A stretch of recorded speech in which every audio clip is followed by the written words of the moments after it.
Tonight, we leave behind the familiar comforts of the modern world and journey back in time, not to witness grand empires rise and fall from a king's perspective, but to experience the gritty day-to-day reality of a life perhaps less chronicled, yet utterly vital to the ancient world. Imagine yourself, for a moment, not in your comfortable bed, but on a rough mat in a bustling, dusty caravanserai, the air thick with the scent of camels, wood smoke, and the faint, exotic promise of distant lands. You are a spice merchant, a vital cog in the legendary Silk Road, and the sun is not yet up. Your day, filled with aromatic challenges and uncertain miles, is about to begin. You think your morning commute is tough, perhaps battling traffic or a crowded train. Try facing 1,000 miles of desert with a camel that has some very strong opinions about early starts,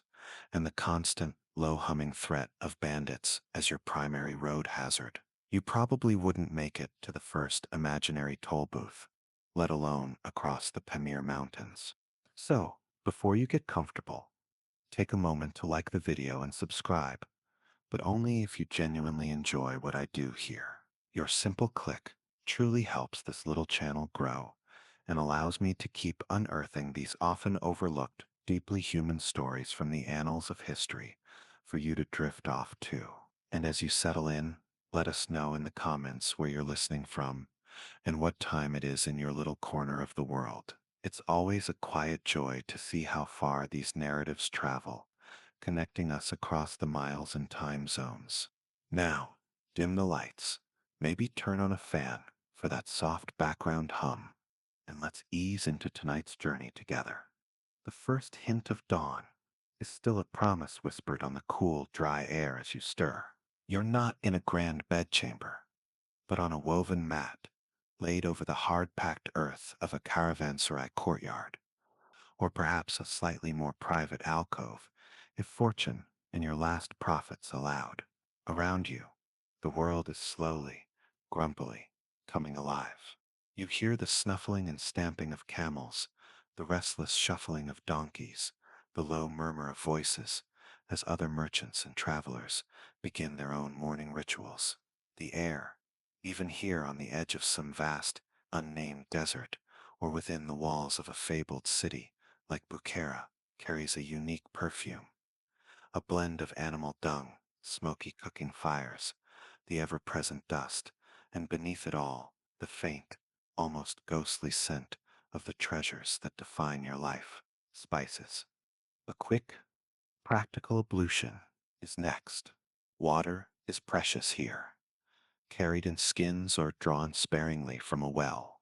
You use a little to wash the sleep and dust from your face and hands, the coolness a brief shock before the day's heat inevitably descends.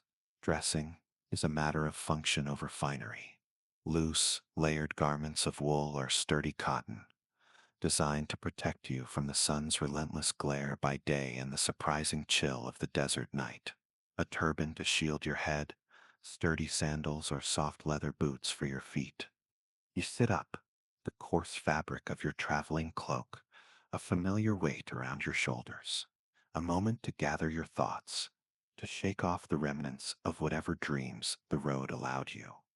Your first instinct, always, is for your wares. Your eyes seek out the carefully wrapped bales and sturdy wooden chests that hold your fragrant fortune, piled nearby, hopefully untouched through the night. Reaching out, you run a hand over a leather-wrapped bundle. Even through the coverings, you can almost imagine the pungency of the peppercorns within, the woody aroma of cinnamon bark, or the sweet perfume of cloves. These are not just goods. They are your livelihood, your passport to the next town, the next deal, the next small comfort. Breakfast is a simple affair, often eaten as you begin to prepare for the day. Perhaps some dried dates, their intense sweetness, a quick burst of energy, and a piece of dry, unleavened bread, softened with a sip of water, or if you're in a more established resting place, a small cup of bitter tea, brewed over a shared fire. Your morning alarm, you reflect with a touch of dry humor, is the indignant braying of a nearby donkey, not the chime of some delicate water clock. And as for coffee, that dark, energizing brew whispered about in tales from distant Arabia or the highlands of Africa, that's still a far-off dream, a luxury not yet a staple in your particular caravan's routine. You might take a moment for a quiet ritual, something personal. Perhaps you touch a worn amulet that hangs around your neck, a smooth, cool stone picked up from a riverbed in your homeland, or you offer a silent prayer to a chosen deity, a guardian spirit of travelers, for a profitable day and a safe passage. Every merchant you know has their little custom, their private plea to the unseen forces that seem to govern fortune, fair weather, and the moods of unpredictable camels. Checking your inventory in the dim light, you mentally run through your stock, hoping that what smelled and felt like premium saffron yesterday hasn't magically transformed into a bundle of dried marigold petals overnight. It's a common trick, one you've thankfully avoided so far, but you've heard the sorrowful tales from other, less careful merchants. With the practicalities attended to, your mind turns to the business of the day. If you are part of a larger caravan, today might mean the arduous task of loading your animals, ensuring each pack is balanced and secure for another long day's trek across the seemingly endless expanse.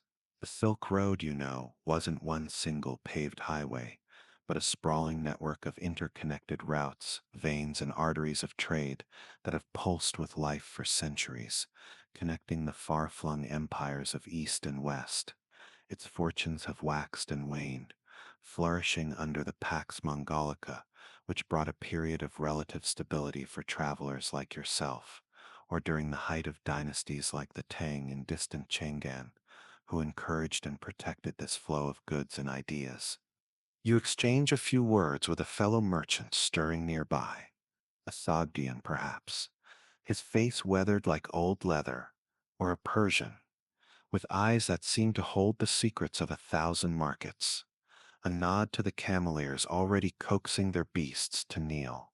The air hums with a dozen dialects, a pigeon of trade understood through gestures as much as words.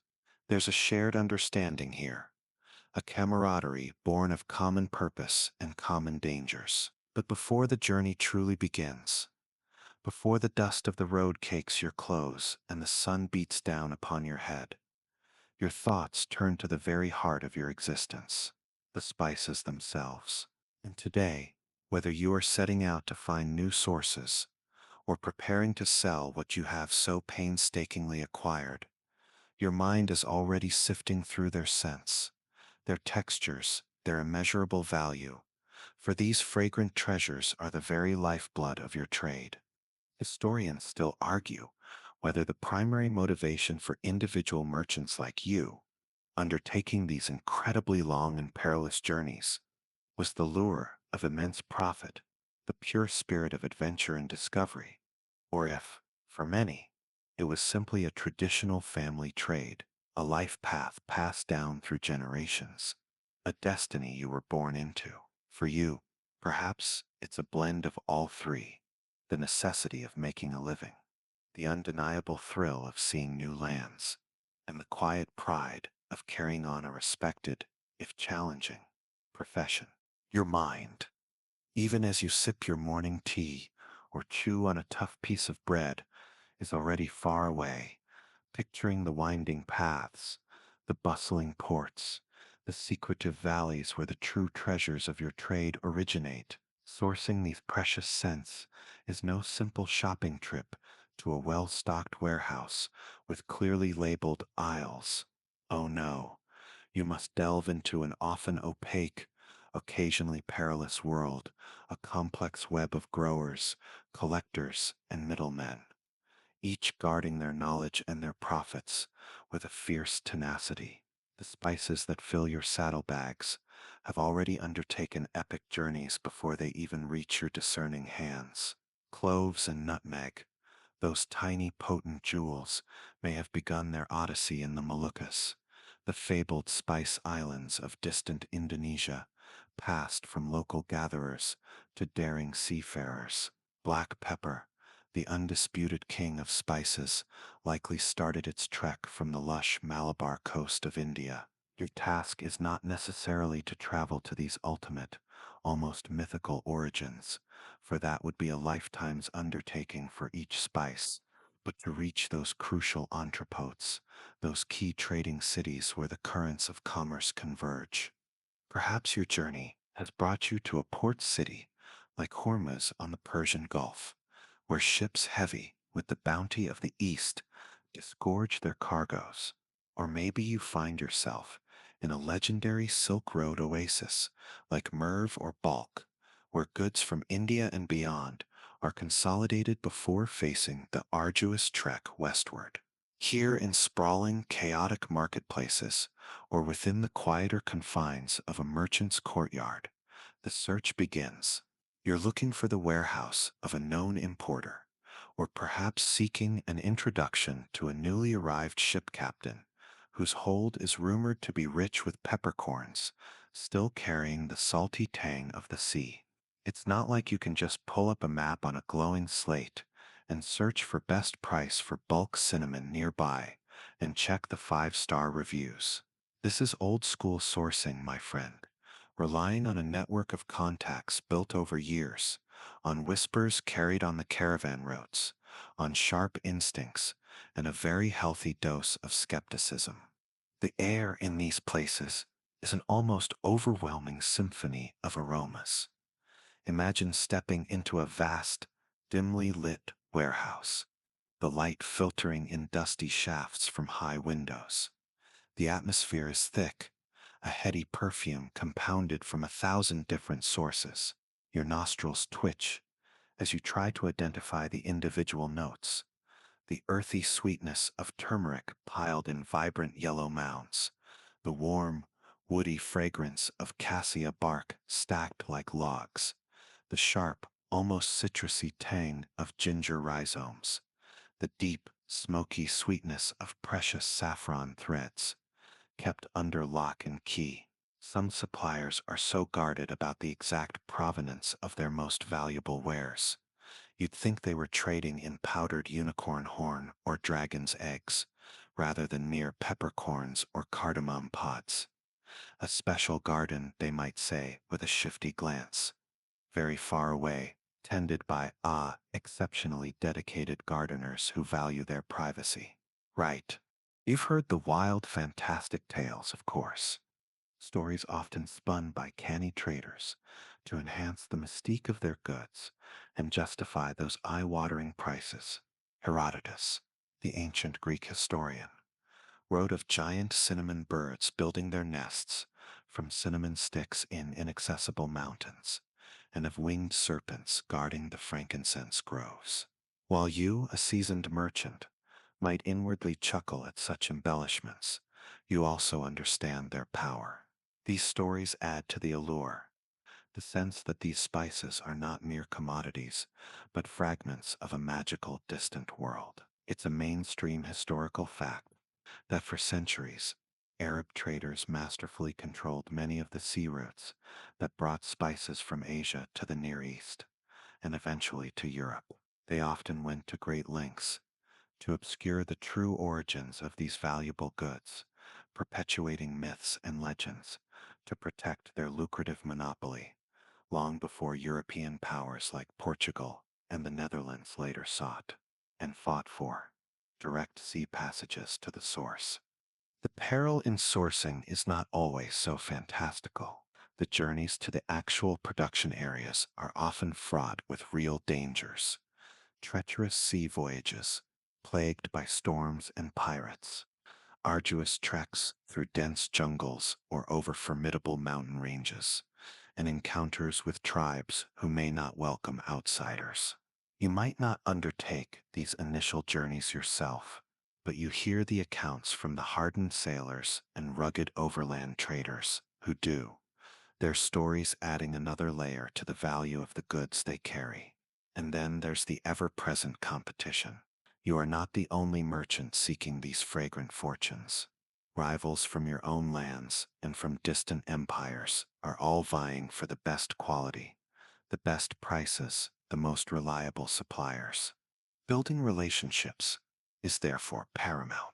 Over years, you cultivate a network of trusted contacts, local agents who understand the nuances of their specific market, brokers who can connect you with reputable sellers, fellow merchants with whom you might share information. Carefully, of course. Trust is a precious commodity, as easily lost as a carelessly packed bag of saffron. The risk of adulteration is constant. Unscrupulous dealers might mix inferior grades with superior ones, or worse, add fillers like dust, stones, or other less valuable plant matter to increase weight. Your reputation and your profits depend on your ability to see through such deceptions.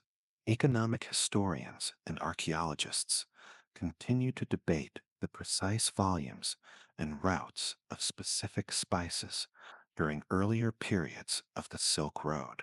They meticulously pieced together evidence from shipwrecks containing amphorae still holding traces of their ancient cargo, from references in classical texts and monastic records, and from advanced botanical analysis of microscopic remains found at archaeological sites, all to slowly unveil the true scale and incredible complexity of this ancient global trade that you are now a part of. So, you navigate these bustling hubs, your senses on high alert, your mind calculating, your memory recalling past dealings. You're not just buying spices, you are investing in knowledge, in relationships, in the subtle art of distinguishing the true scent of quality from the false promise of a quick bargain.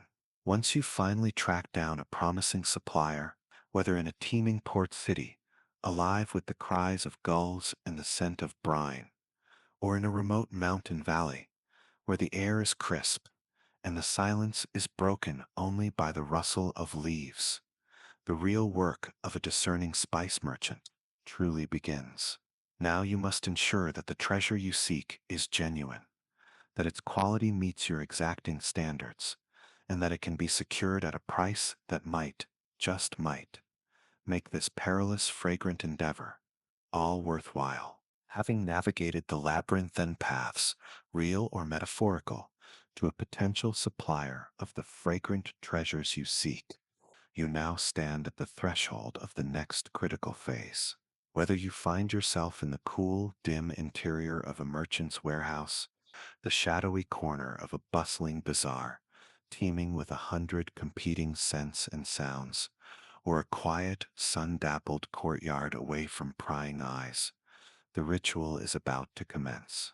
The air is thick, not just with the aroma of spices, but with anticipation, with the unspoken calculations of profit and loss, with the subtle dance of human interaction that is the art of the deal. The precious spices may be within your grasp, but their true worth and the price you will ultimately pay are yet to be determined. Then you bring your nose into play, arguably your most valuable tool. You lean in, inhaling deeply.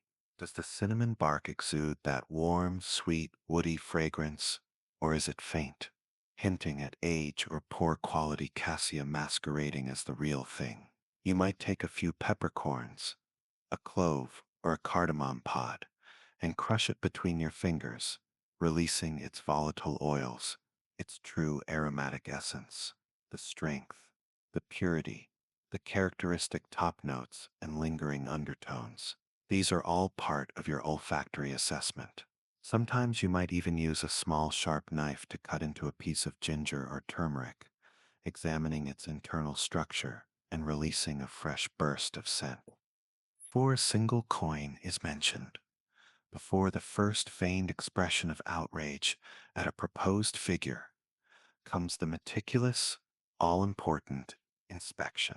This is where your years of experience, your keen senses, and your encyclopedic knowledge of every nuance of your trade come into sharp focus. You are not merely buying a commodity, you are investing your capital, your time, and your reputation in these goods. First, your eyes do the work. You ask for samples to be spread upon a clean cloth or a smooth, dark surface. You scrutinize the color. Is the saffron a deep, vibrant crimson, or does it carry too many pale, worthless yellow threads? Are the peppercorns a uniform, dusky black, or are there too many shriveled, undersized specimens? You look for the telltale signs of adulteration, tiny pebbles or dirt mixed in to add weight, the suspicious uniformity of color that might suggest dyeing, or the presence of unfamiliar plant matter. You're alert for any hint of mold, a dampness that could spell disaster on a long journey, or the minute tracks of insects.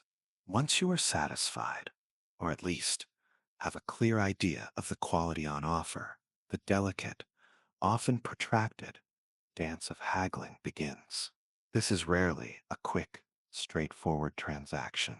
It's a performance, a ritual, a battle of wits and wills, conducted with its own unwritten rules and expectations.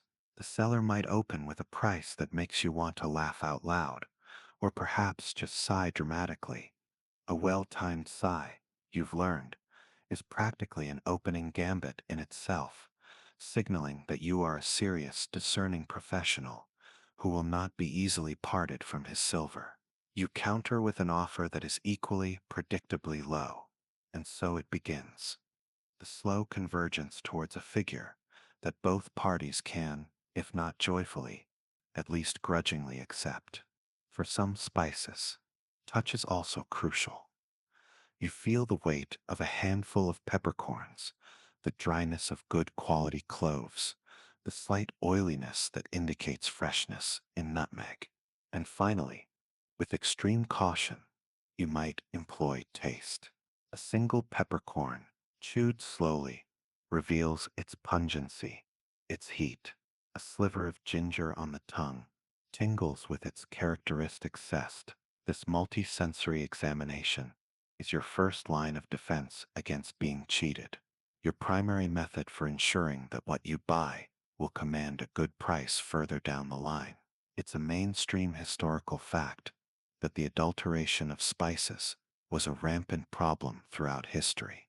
From ancient Rome to medieval Europe, authorities and guilds battled against traders who would mix valuable spices with cheaper look-alike substances.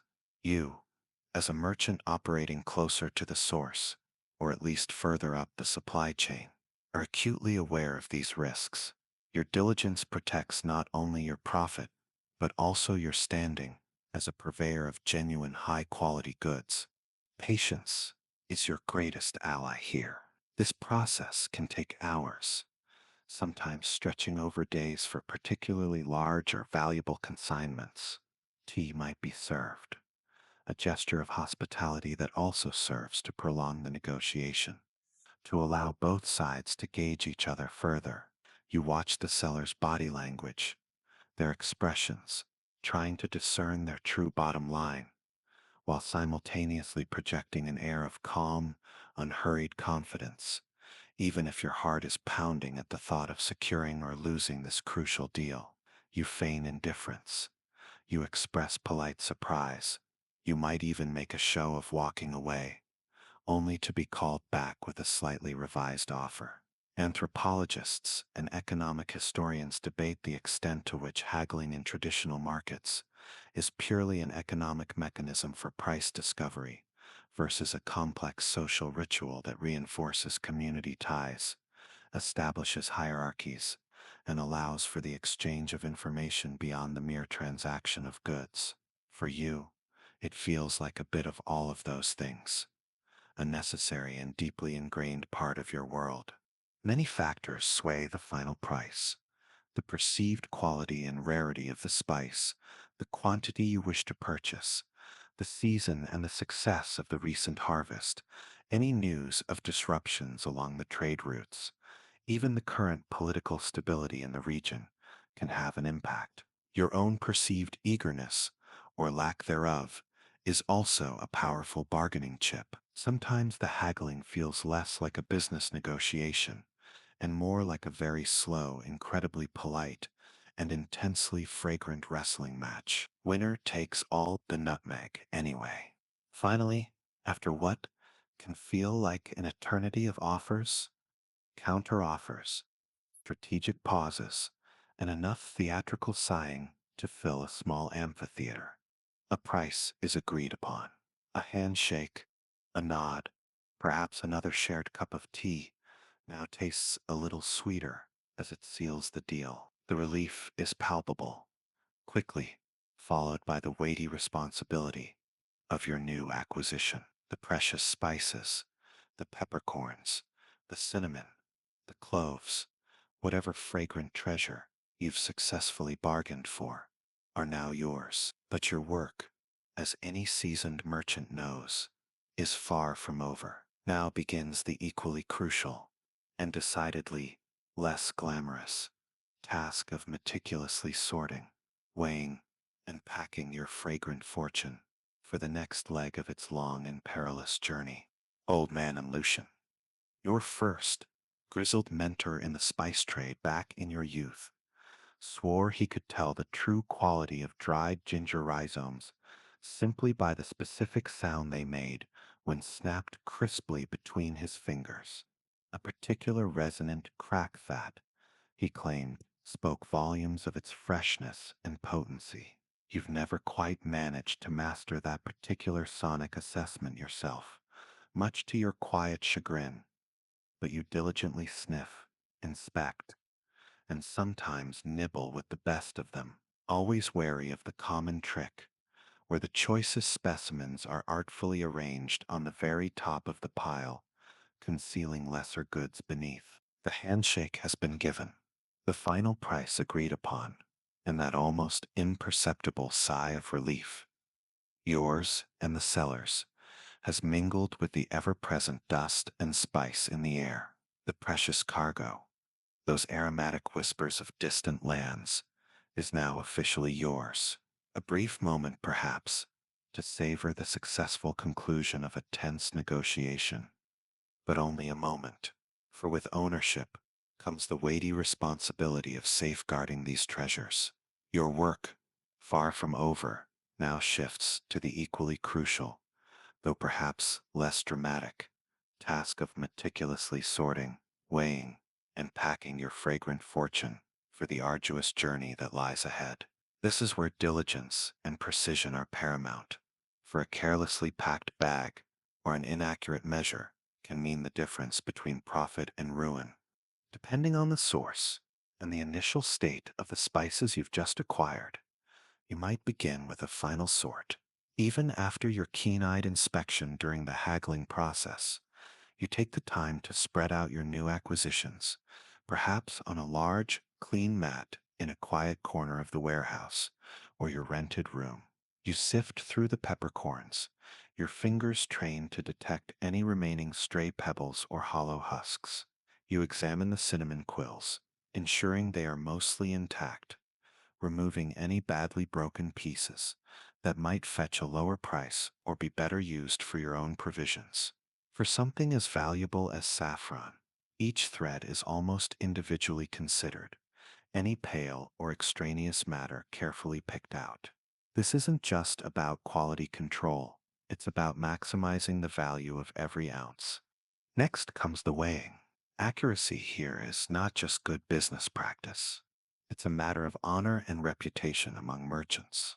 You might use a sturdy beam balance, its polished wooden or bronze arm suspended from a hook with a set of well-worn counterweights, stones or metal pieces, whose heft you know to be true. Each portion of spice is carefully measured, beam settling to a perfect equilibrium before the quantity is recorded. Standardized weights and measures were often a significant concern for long-distance traders like yourself. While great empires, like the Romans centuries ago or the sprawling Mongol Khanates in more recent memory, sometimes attempted to impose some uniformity across their vast domains, local variations and idiosyncratic systems persisted in many regions. This required you to be adaptable, perhaps carrying your own trusted set of weights, or quickly learning the local conversions to avoid being shortchanged or inadvertently cheating a future customer. Once sorted and weighed, the packing begins, a task that combines practicality with an almost reverent care for the goods.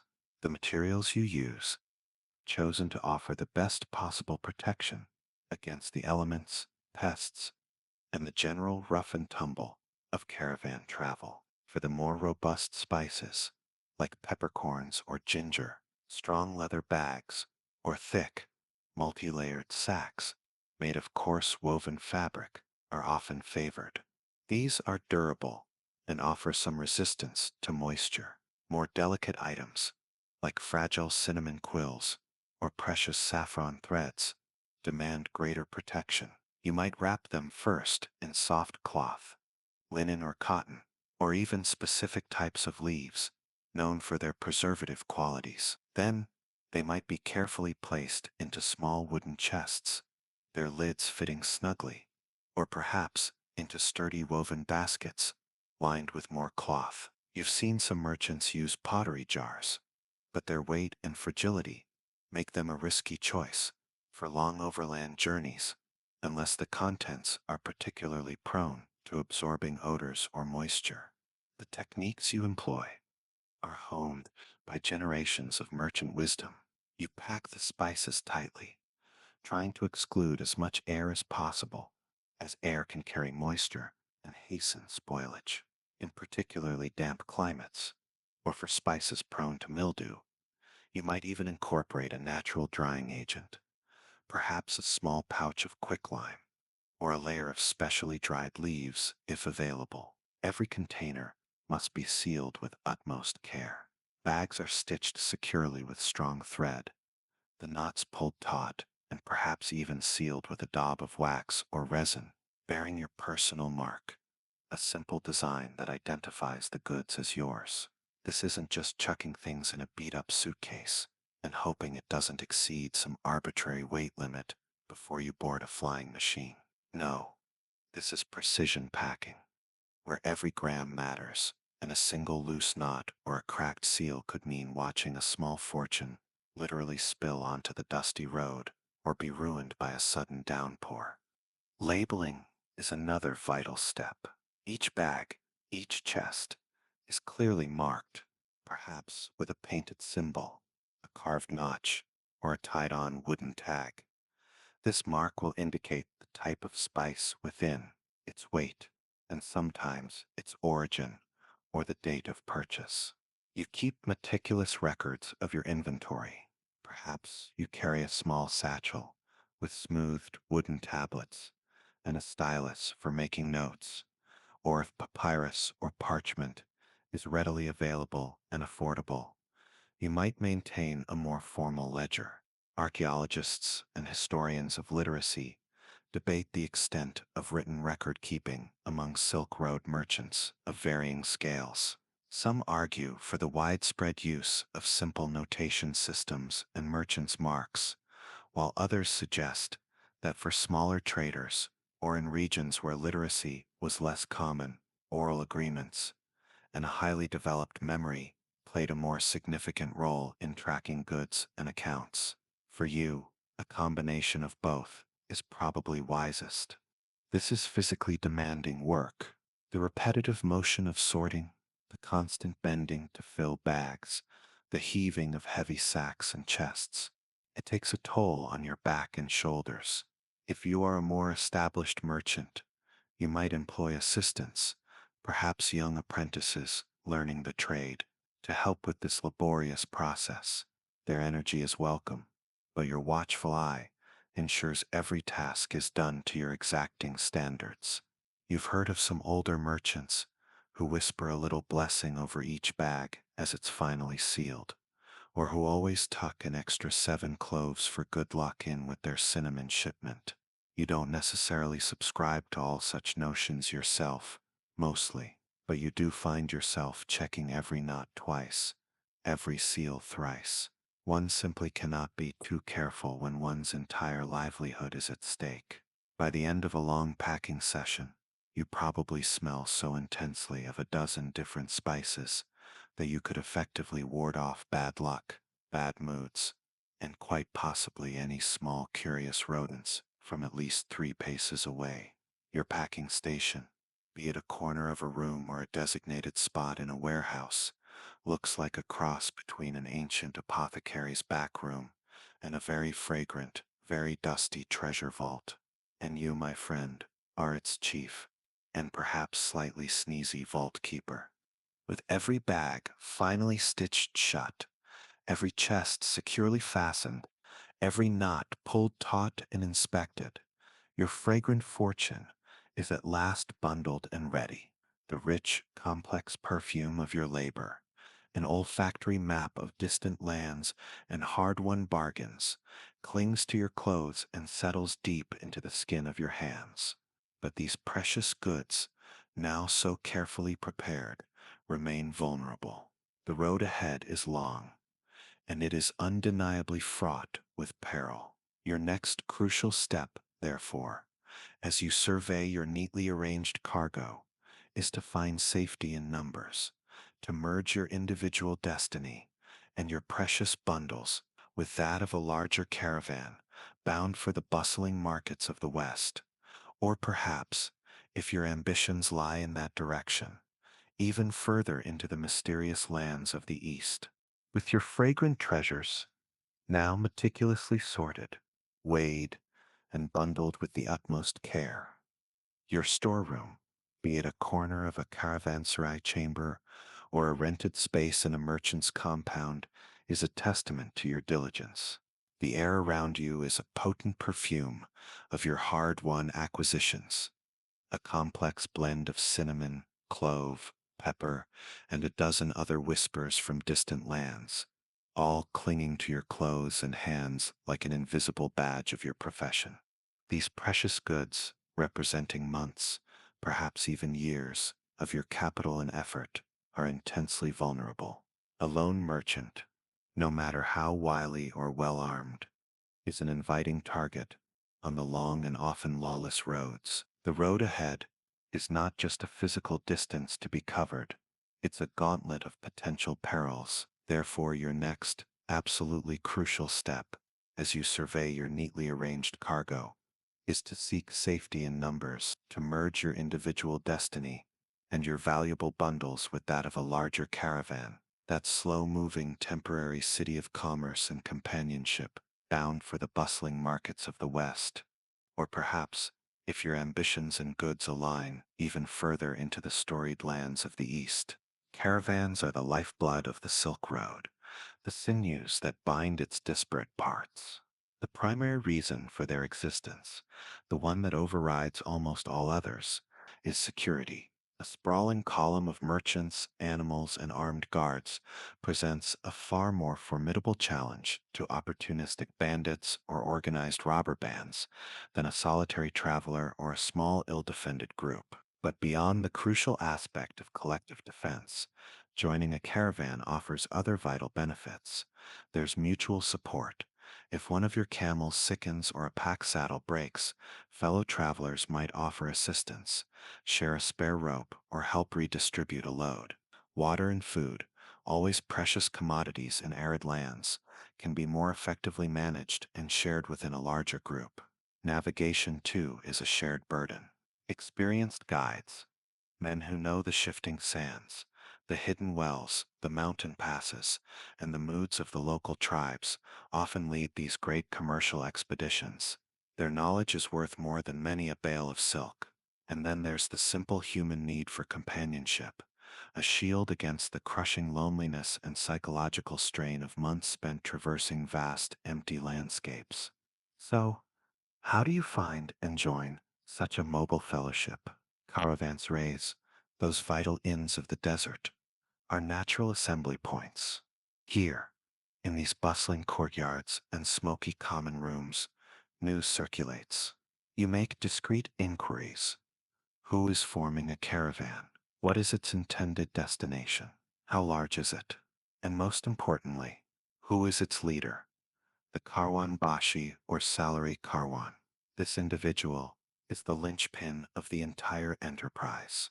He is, or should be, a man of immense experience, respected for his knowledge of the routes, his ability to maintain discipline among a diverse and often unruly group, his skill in negotiating passage rights or tolls with local chieftains, and his courage in organizing defense should the worst happen. His appointment might come from a collective of powerful merchants, or he might be a seasoned professional who offers his services for a fee. You might need to pay a sum to join his caravan, or contribute a share towards the hiring of guards or the payment of guides. You assess him carefully, his reputation preceding him, like the scent of his own particular brand of tobacco or well-oiled leather. Choosing the right caravan and the right leader is critical. You definitely want to avoid signing on with blind optimism Babak, who confidently declares that maps are far too restrictive on the free spirit of adventure. You'll stick with the grizzled veteran, who actually knows the location of the next reliable well. Thank you very much. A large Silk Road caravan could be an astonishing sight, a veritable moving town. It's a mainstream historical fact that some of these convoys consisted of hundreds, sometimes even thousands, of camels stretching for miles across the landscape, a river of humanity and beasts of burden. The organization of such an undertaking was a major logistical feat. Within this river, you'd find a diverse collection of souls, merchants like yourself, their animals, laden not just with spices, but with shimmering silks from Serica, fine porcelain, gleaming metalwork, precious gems, fragrant teas, rolls of paper, and 100 other goods. There would be the indispensable cameleers and donkey drivers, their lives bound to their animals, skilled guides, their faces maps of the terrain, perhaps a contingent of armed guards, hired mercenaries from warrior tribes, or simply all the merchants and their servants, armed with whatever weapons they possessed, a sturdy knife at your belt, perhaps a bow and a quiver of arrows, or a short, practical sword, if your means and station allowed. Sometimes, pilgrims seeking the protection of the caravan, on their way to holy sites, or envoys bearing messages between distant rulers, would join your ranks, adding to the rich tapestry of languages, faiths, and origins. Before the caravan sets off, there are terms and conditions, spoken or unspoken. There will be rules regarding the order of march, responsibilities for night watches, contributions to shared resources, and an expectation of obedience to the caravan leader in matters of collective security. A certain social hierarchy often exists, with wealthier, more established merchants perhaps enjoying certain privileges or a more prominent position in the column. Social historians and anthropologists continue to analyze the internal dynamics and power structures of these Silk Road caravans, debating the extent to which they operated on principles of egalitarian mutual cooperation versus being governed by strict hierarchical control wielded by the caravan leader or the most influential merchants within the group. You ensure your own small contingent is ready. Your pack animals, sturdy Bactrian camels with their double humps, or perhaps more nimble donkeys, if your load is lighter, are well fed and their harness checked. You've laid in your personal supplies, sacks of flour or barley, dried meat, dates, a skin of water that you will guard jealously, perhaps a small pot for cooking, and the tools to repair a broken strap or a torn bag. Before the great caravan finally creaks and groans into motion, there might be a shared ritual. Perhaps a collective prayer for a safe journey is offered up, led by a holy man traveling with you. You've even seen some older, more superstitious merchants discreetly spit on a particular weathered stone by the main caravanserai gate for good luck as they depart, a tradition whose true origin is likely lost to the mists of time, but is still followed with a devout, almost comical, seriousness by some. Your pre-departure checklist runs through your mind, Spices securely packed. Check. Water skin full. Check. Trusty camel, who you hope will refrain from spitting on you until at least the third day out. Check. A comprehensive life insurance policy with a reputable underwriter back in Samarkand. That one's probably still a work in progress for most. The decision to join a specific caravan has been made, your place secured through negotiation or payment.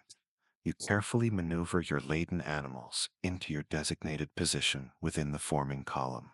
The air crackles with a nervous, expectant energy, a potent cocktail mixed from 1,000 unspoken anxieties and 1,000,000 silent hopes.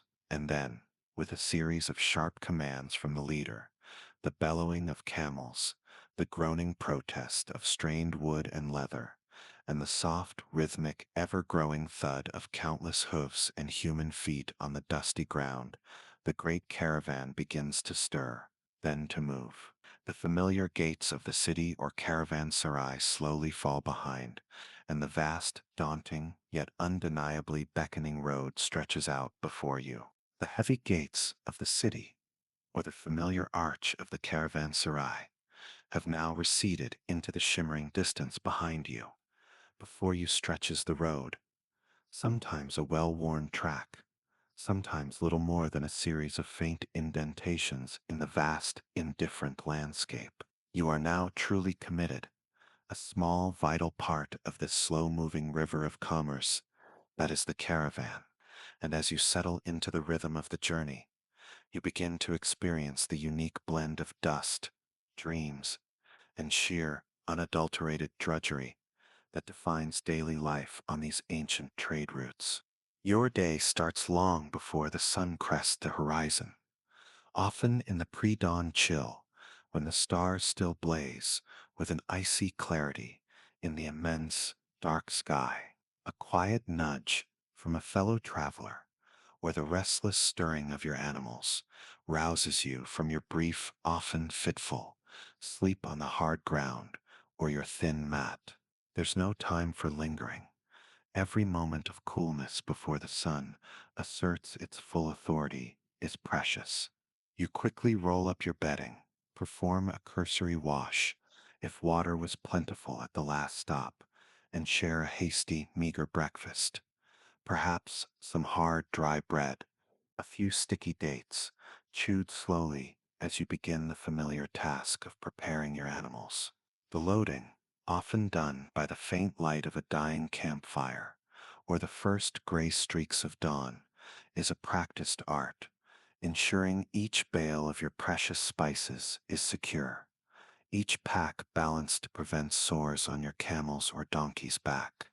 Then, with a series of grunts from the animals, creaks from the leather harnesses, and low calls from the cameleers and the caravan leader, your temporary village lurches into motion. The pace is dictated by the slowest beast, usually the heavily laden camels. It's a steady, plodding rhythm, mile after grinding mile.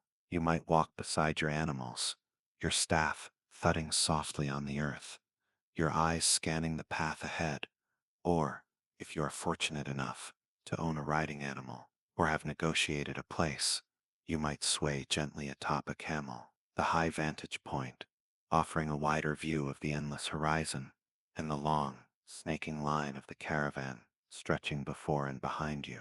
The in-flight entertainment, on what you might sardonically call caravan air, is mostly staring at the shaggy backside of the camel in front of you. Occasionally, it offers a dramatic swirling dust plume as a special visual effect.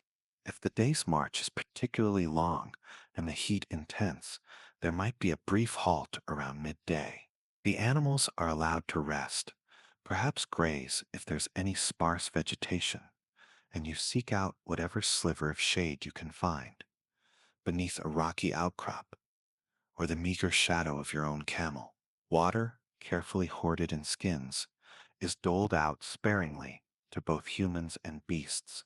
You might eat a little more of your provisions, the silence of the vast landscape broken only by the quiet chewing of animals and the low murmur of conversation.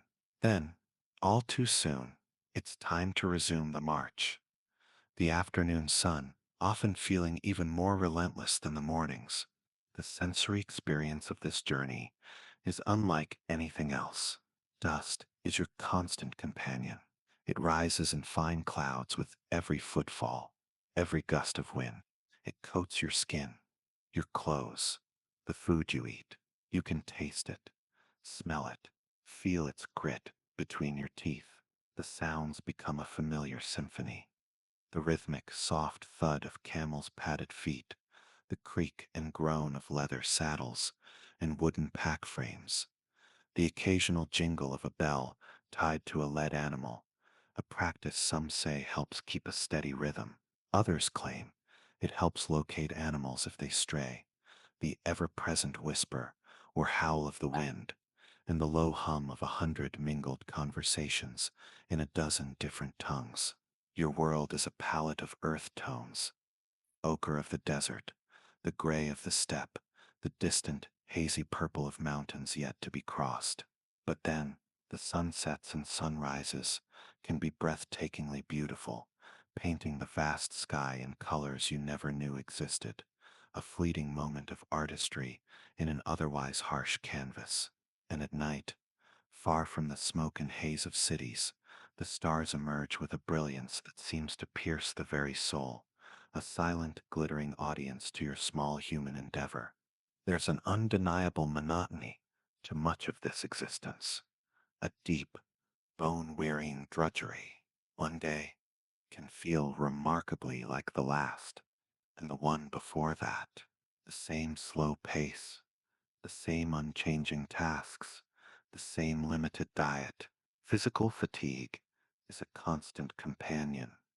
Your muscles ache from walking or riding. Your skin is parched and sunburnt, despite your turban and cloaks. Your lips crack in the dry air. You start to measure time, not in hours or days, but in how many times you've had to stop and readjust that one particularly awkward bale of ginger. It seems determined to work its way loose from its ropes. So far, in your ongoing silent battle with the ginger is definitely winning. Yet, amidst this drudgery, there are also dreams. During the long, quiet hours of marching, your mind is free to wander. You think of your family, far away, of the profits you hope to make, of the new markets you plan to reach. You might share quiet conversations with a fellow merchant walking beside you, swapping stories of past journeys, of dangers overcome, of fortunes made and lost. There's a unique camaraderie that blossoms in these shared hardships, a bond forged in dust and common purpose. Evenings, when the caravan finally halts for the night, perhaps at another caravanserai, a known well, or simply a suitable patch of ground, can bring moments of welcome respite. Campfires flicker to life.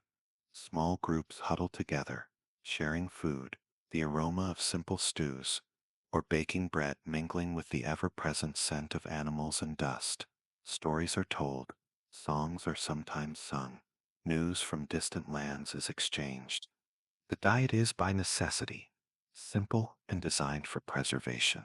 Dried meats, dates, figs, various nuts, hard breads or biscuits that can last for weeks, and grains like barley or millet that can be boiled into a nourishing, if unexciting, gruel. Water discipline is paramount. You learn to ration every sip, to cherish the moments when you reach a source of fresh, sweet water, a stark contrast to the often brackish, metallic taste of some desert wells. Archaeobotanists and food historians continue to research the precise diet of Silk Road travelers like yourself, meticulously analyzing discarded food remains at ancient campsites and caravanserai ruins to understand the delicate balance between the preserved rations you carried and any locally sourced foodstuffs that might have been available along different, diverse sections of the routes. You pass a peculiar cairn of bleached animal bones piled high by the side of the track, a grim but perhaps effective marker. Caravan gossip, that ever reliable source of information and misinformation, insists it was left by a long lost group of traders to indicate a hidden life saving spring just a little way off the main path. You eye it with a mixture of hope and skepticism, unsure if it's a genuine signpost to salvation or a very macabre, very old practical joke. Such are the small mysteries and points of discussion that break the monotony. And so the days unfold, each one a remarkably similar tapestry woven from threads of dust, sweat, and the slow, rhythmic plodding of your animals. There's a strange, almost hypnotic quality to this life on the road, a deep drudgery that can paradoxically lull your senses into a state of peaceful contemplation. But you are ever aware, or at least you strive to be, that beneath this veneer of monotonous travel, the ancient routes harbor very real and often terrifyingly sudden perils that demand your constant, unwavering vigilance. The slow, rhythmic plodding of the caravan, the endless cycle of packing, marching, and making camp can indeed create a strange, almost hypnotic sense of routine as the days and weeks on the road unfold. There's a certain comfort in this predictability, a drudgery that can, paradoxically, lull your senses. But you, as a seasoned merchant, know that this veneer of monotonous travel is thin, stretched taut over a landscape teeming with very real and often terrifyingly sudden perils. Constant, unwavering vigilance is not just a virtue on the Silk Road, it is the price of survival. The most immediate and perhaps most feared human threat comes from bandits and raiders. Your heart learns to live with a low thrum of anxiety, a constant awareness that beyond the next dune, behind that rocky outcrop, or in the shadowed depths of a narrow mountain pass, ill-intentioned men might be lurking. These are not always a unified force. They could be dispossessed, nomadic tribes pushed to desperation by famine or conflict, opportunistic locals seeing a heavily laden caravan as a tempting prize, or in some regions, well-organized bands of professional robbers who make their living preying on the rich arteries of trade. Their tactics are as varied as the terrain, sudden ambushes in confined spaces where the caravan is vulnerable, swift raids on smaller or less well-defended groups, or sometimes a more brazen demand for tolls or protection money to ensure safe passage through their claimed territory. Your caravan's primary defense is its size and the presence of armed guards, perhaps hardened mercenaries, hired for the journey, or simply you and your fellow merchants, armed with whatever weapons you carry, and a fierce determination to protect your livelihood. Night watches are meticulously organized, the flicker of campfires offering a small circle of light against the vast, encroaching darkness, while sentries strain their ears for any unfamiliar sound. Even if an attack is repelled, its aftermath can be grim. Valuable goods lost or damaged, animals injured or driven off, members of the caravan wounded, and always a lingering residue of fear that makes the subsequent nights even more restless.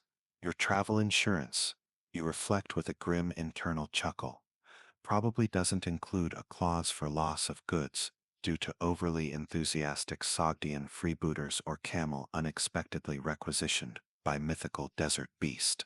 You are, for the most part, entirely reliant on your own wits and the collective strength of your temporary community. Beyond human predators, the very earth itself presents a formidable array of challenges. If your route takes you through mountain ranges like the towering Pamers, the Tian Shan, or the Hindu Kush, you face perilously narrow passes where a single misstep could send an animal and its precious cargo tumbling into a chasm. Rockfalls are a constant danger, dislodged by wind or tremor. The air grows thin, and bitingly cold at high altitudes, bringing with it the risk of sickness and exhaustion, and snow and ice can block passes even in the height of summer. Then there are the deserts, like the infamous Taklamakan, aptly nicknamed the Sea of Death or the Place of No Return. Here, you battle extreme, desiccating heat by day, sandstorms that can blot out the sun for hours, reducing visibility to mere feet and burying tracks, and the terrifying prospect of dwindling water supplies. Mirages dance mockingly on the horizon, promising oases that melt away as you approach. Getting lost, separated from the caravan in such an inhospitable environment, is a fate too dreadful to contemplate. Even crossing major rivers, where bridges are a rare luxury, can be a hazardous undertaking, with strong currents, shifting sandbanks, and the ever-present threat of flash floods. Sudden illness or injury is another specter that haunts every traveler. Medical care, as you understand it, is virtually non-existent on these remote stretches. You rely on a small pouch of traditional remedies, dried herbs, pungent powders, perhaps a salve of dubious origin, and the collective, often limited, medical knowledge of your fellow travelers. A wise old woman in the caravan might know a poultice for a festering wound, or a particular brew of tea for a fever. Dysentery from contaminated water is a common and debilitating affliction. Fevers of unknown origin can strike with little warning. A simple fall from a camel, a carelessly handled knife while preparing a meal, or an infected insect bite can quickly escalate into a life-threatening situation. It is a sobering reality that disease was a major killer along these ancient routes, not just for individual travelers like yourself, but also acting as an unseen hitchhiker, a vector for devastating pandemics like the plague that could spread between distant civilizations along these very pathways of commerce. Your animals, your indispensable partners in this venture, are also vulnerable. An injured camel, a donkey that sickens and dies, represents not just the loss of a companion of sorts, but a significant financial blow and a logistical nightmare for transporting your goods. Finding adequate fodder and water for them in these harsh environments is a constant preoccupation. Some of your fellow merchants carry small bags of blessed salt to sprinkle on their animals' feed, hoping to ward off evil spirits or sickness that might afflict their beasts. You've seen others tie brightly colored tassels or small metal charms to their camels' harnesses, not just for decoration, but as talismans of protection. You might not fully subscribe to all these beliefs, but out here, where life can feel so precarious, a little extra caution, superstitious or not, often feels like simple common sense. Archaeologists and historians, examining the records of tolls, the ruins of fortified watchtowers, and the defensive architecture of caravanserais along the Silk Road, still debate the primary nature of what was broadly termed banditry. Was it predominantly opportunistic attacks by desperate individuals driven by poverty, or were there more sophisticated, organized criminal syndicates operating in certain regions? Or perhaps was some of it a form of informal taxations or even localized resistance by indigenous groups whose ancestral lands these rich caravans traversed, sometimes with little regard for local customs or authority? You learn to sleep with one eye open, as the saying goes, one ear always cocked for the unnatural silence that might precede an ambush, or the distant cry that could signal trouble. Your most valuable, easily portable spices might be tucked securely under your sleeping mat, not for comfort, you joke to yourself, but because if someone is determined to steal them in the night, they'll have to contend with your notoriously grumpy morning disposition first.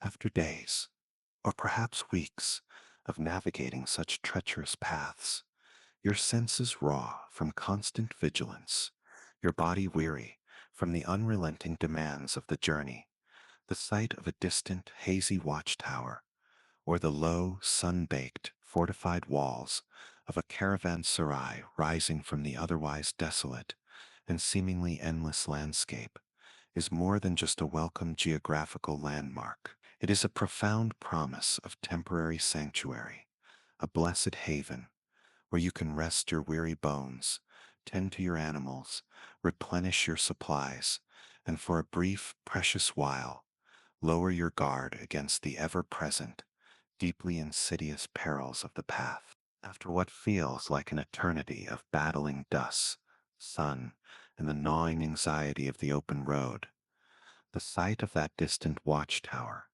or the low, reassuring bulk of fortified walls rising from the desolate landscape, sends a ripple of relief through the entire caravan. Your weary animals seem to sense it too, perhaps quickening their plodding pace just a fraction. This is it, a caravanserai, an oasis of the night, a promise of temporary sanctuary. Here, within these protective embrace of these ancient walls, you can finally rest your aching bones, tend to your faithful beasts, replenish your dwindling water skins, and for a few precious hours, allow the tightly wound spring of vigilance within you to unwind just a little. As your caravan slowly files through the great, often iron-studded gateway, you might be met by a gatekeeper, a stern-faced individual who perhaps extracts a small fee for entry or simply scrutinizes the newcomers. The transition from the exposed vulnerability of the road to the enclosed, bustling world within is immediate and striking. The air, which moments before was filled with the whisper of the wind or the vast silence of the wilderness, now erupts with a cacophony of sounds, the braying of donkeys, the grunting and bellowing of camels, the shouts of cameleers, the clatter of goods being unloaded, and the murmur of a dozen different languages and dialects all mingling together. The smells, too, are a potent mix, the familiar aroma of animals and dust, now overlaid with the enticing scent of cooking fires, unfamiliar spices from other merchants' bales, and the faint, musty odor of a place that has sheltered countless travelers before you. You find yourself in a large, open central courtyard, the heart of the caravanserai. Often, a well or a cistern, the most precious feature of all, occupies the center, a hub of activity as men and animals alike seek to quench their thirst. Around this courtyard are arranged the stables or sheltered alcoves for the animals, and rising above them, sometimes in a two-story structure, are small, unadorned rooms or niches for merchants and other travelers like yourself. These are rarely luxurious, usually just bare stone or mud brick walls and a hard-packed earth floor, but they offer shelter from the elements and a measure of privacy. Somewhere within the complex, you might find a small, simple mosque or a designated prayer area, and if it's a larger, more established caravanserai, there might even be a resident merchant selling basic necessities like fodder for your animals, dates, or lamp oil, or perhaps a bustling cook shop where you can buy a hot, if simple, meal. It's a mainstream historical fact that these caravanserais were vital infrastructure, strategically located along the major trade routes, typically a day's journey apart, roughly 20 to 25 of your slow caravan miles. Many were constructed as acts of piety or public service by benevolent rulers or wealthy patrons, understanding that facilitating trade was key to the prosperity of their lands. Your first priority, upon arrival, before even thinking of your own comfort, is always your animals. You carefully unload your precious bales of spices, stacking them neatly in your chosen alcove. Then you lead your camels or donkeys to the water trough, patiently waiting your turn amidst the throng. You offer them fodder, perhaps some barley or dried grasses you've carried, or purchase a small amount if it's available. And the price isn't too extortionate. You check them for sores, for injuries, for signs of exhaustion. Their well being is inextricably linked to your own. Only then do you turn to your own needs. You unroll your sleeping mat in your chosen space, perhaps sharing an alcove with a few other merchants you've befriended on the road. If you have the energy and the provisions, you might join a small group gathered around a crackling fire, contributing your share to a communal pot of stew or porridge. If not, you might purchase a bowl of something hot and savory from the cook shop, the taste a welcome change from the monotonous dried rations of the journey. This is the time for socializing, for the vital exchange of information that is another key function of the caravanserai. It's the Silk Road's news agency and social club rolled into one. You listen intently as other merchants share tales from the road ahead. What are the conditions like in the next mountain pass? Are there reports of unusual bandit activity near a certain oasis? What are the current market prices for silk or tea in the city you're heading towards? You in turn share what you know of the route you've just traveled. The walls, if they could only speak, would tell 1,000 such tiny forgotten stories, perhaps of deals struck, warnings given, or friendships forged. You might even notice faint notches or symbols carved into a stone pillar near your spot. Caravanserai graffiti, perhaps a record of days spent here by some long-gone traveler, a cryptic message, or maybe just the idle work of someone incredibly bored with a sharp knife. The atmosphere within these walls is unique, a temporary multicultural city where paths cross for a night or two. Bactrians and Sogdians, Persians and Indians, perhaps even a rare intrepid traveler from the distant lands of the Romans or the Chinese, all thrown together by the currents of trade. There's a sense of shared experience, a common understanding of the hardships and rewards of this life that often transcends the natural rivalries of commerce. And above all, there's the profound relief of safety, the knowledge that for tonight at least, strong walls and locked gates stand between you and the dangers of the dark. Social historians and archaeologists debate the level of luxuries versus basic necessity in typical Silk Road caravanserais. Evidence suggests a wide spectrum, from very simple, almost crude, fortified enclosures providing only the bare essentials of water and shelter, to more elaborate foundations, particularly those near major cities or under royal patronage, which might have boasted amenities like bathhouses, secret storerooms, or even dedicated market areas. The evening's entertainment, if you can call it that, might be a grizzled cameleer, dramatically retelling the story of the time my lead camel outsmarted 3 corrupt tax collectors and a very surprised goat. It's not exactly the sophisticated poetry recitals of a royal court, but it passes the time and elicits a few weary chuckles. You try to find a sleeping spot that's strategically upwind of the particularly pungent goat cheese merchant who arrived late, and perhaps tactfully downwind of the fellow who seems to be attempting to serenade his camels with a very out-of-tune single-stringed instrument. It's a delicate olfactory balancing act. Think of it as a fascinating combination of a modern-day truck stop, a very basic no-frills motel, a secure multi-story parking garage for your camels, and the liveliest, most diverse international airport departures lounge you've ever encountered, all wrapped up in one dusty, ancient, and reassuringly fortified package. And the Wi-Fi, you can be sure, is absolutely terrible, mostly on account of it not having been invented for another 1,000 years or so. As the night deepens, a weary, but largely contented silence gradually settles over the caravanserai, punctuated only by the soft snuffling and shifting of sleeping animals, the occasional cough of a restless dreamer, or the distant cry of a night bird. You pull your cloak tighter around you, grateful for the relative peace, your body already anticipating the call to rise before dawn. You drift off, your mind perhaps already turning towards the next stage of your journey. And if this current oasis of the night is situated near, or even within, a larger town or city, then your thoughts likely leap ahead to the vibrant, noisy chaos and the thrilling commercial possibilities of market day.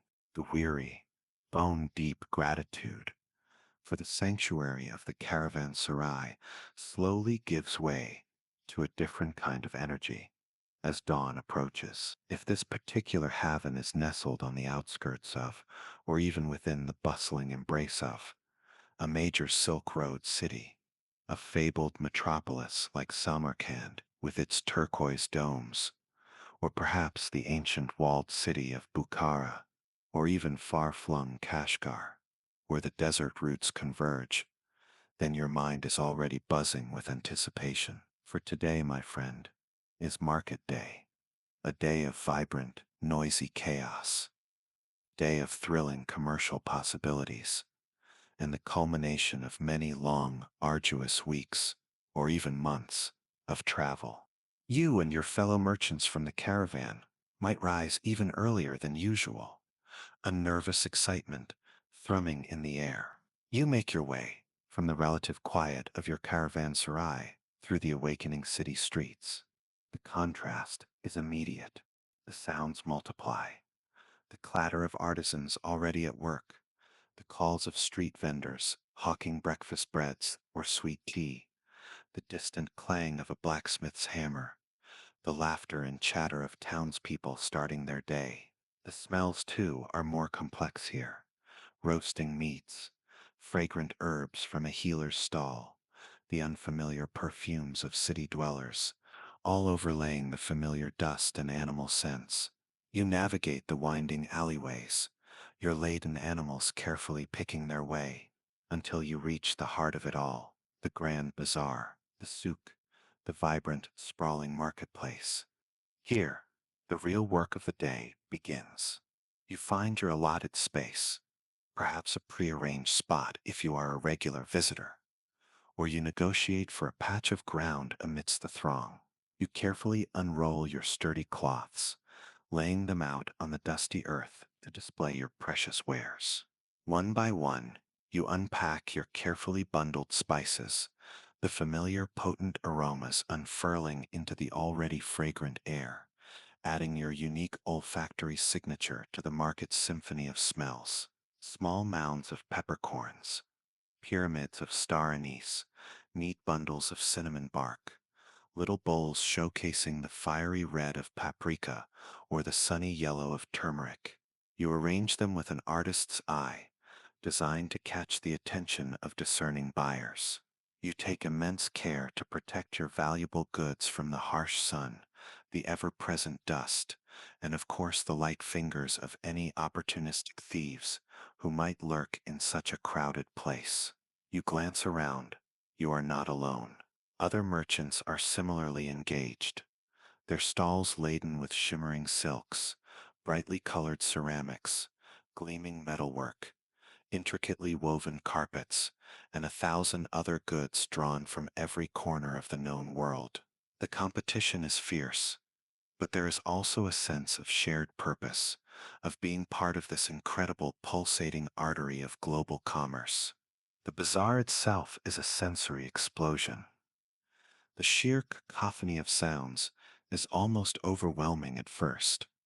Vendors shouting their wares in a dozen different languages, the insistent bleating of goats or sheep being bartered nearby, the melodic twang of a musician's instrument, the babble of countless conversations, the laughter of children darting through the crowds. The sights are a kaleidoscope of color, rich textiles from India and China, brightly glazed pottery from Persia, the sparkle of Afghan lapis lazuli, the deep reds of carpets from the steppes.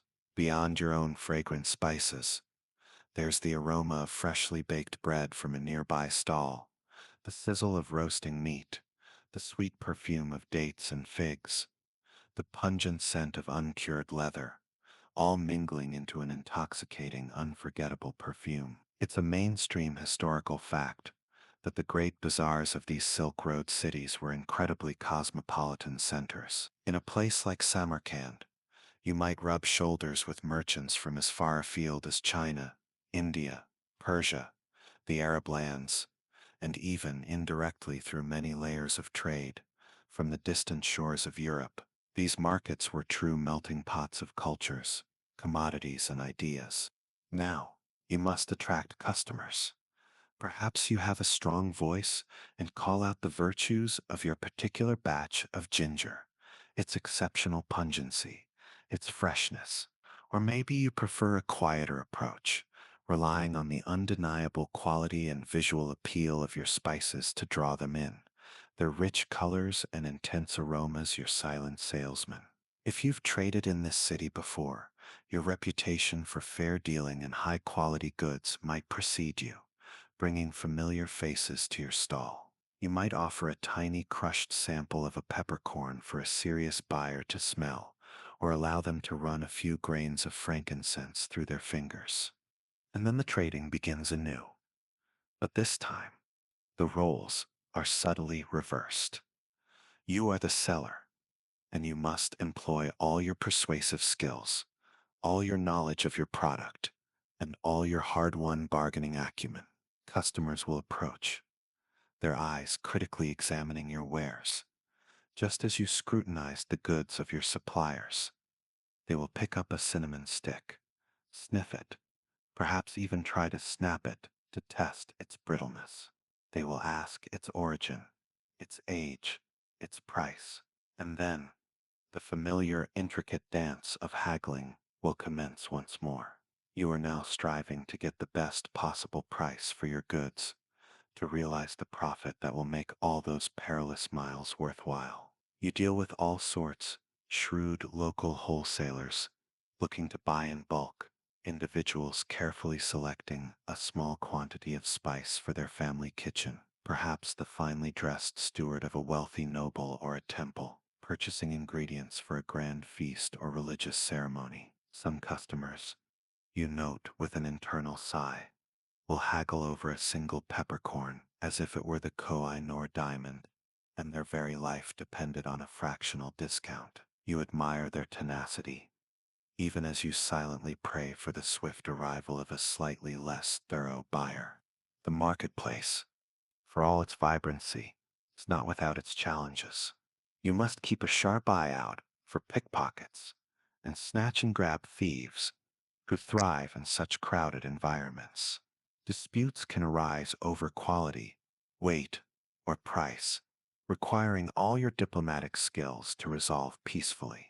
There might be local taxes or fees to be paid to market officials for the privilege of trading, and the sheer, unrelenting noise and constant distraction can be draining. Staying focused, keeping track of your sales, and your remaining inventory requires intense concentration. Urban historians and archaeologists who excavate ancient Silk Road market sites often debate the formal organization versus the organic, chaotic growth of these bazaars. They search for evidence of planned zoning for specific trades, the street of the silk merchants, the alley of the metal workers, the spice quarter, versus a more jumbled, intermingled arrangement, trying to discern the role of official market oversight and understand the everyday spatial experience of merchants and shoppers like yourself. A particularly loud and to your ears, somewhat untalented snake charmer has set up his act a few stalls down from yours, while the constant reedy piping of his flute is a bit grating on your nerves. You can't deny he's drawing a considerable crowd. Some of those onlookers, you hope, might just wander over to inspect your excellent cloves once the cobra decides it's had enough and goes back into its basket. Every little bit of foot traffic helps, you suppose, even if it comes with a questionable and slightly off-key soundtrack. This is the original pop-up shop, you muse, but with significantly more at stake than selling a few artisanal cupcakes. Your storefront is a humble piece of cloth on the ground. Your advertising budget is the strength and persuasiveness of your own voice, and your primary security system is a sharp eye, and perhaps an even sharper dagger discreetly tucked into your belt. You develop a special market day smile. It's friendly, it's inviting, but it also carries a subtle hint of don't even think about trying to palm off a counterfeit coin or swap my best Malabar pepper for your inferior local variety when my back is turned. It's a fine and necessary art. As the sun climbs higher, casting harsh shadows and intensifying the already potent and complex aromas of the bazaar, you continue your intricate dance of commerce. Buyer after buyer approaches, each interaction a fresh negotiation, a new challenge to your skills. But how do you truly navigate these complex exchanges, these attempts to reach understanding and strike a fair bargain when the person standing before you, keenly inspecting your wares, may speak a tongue that is utterly, bewilderingly alien to your own? The sun climbs higher, beating down upon the vibrant, heaving chaos of the bazaar.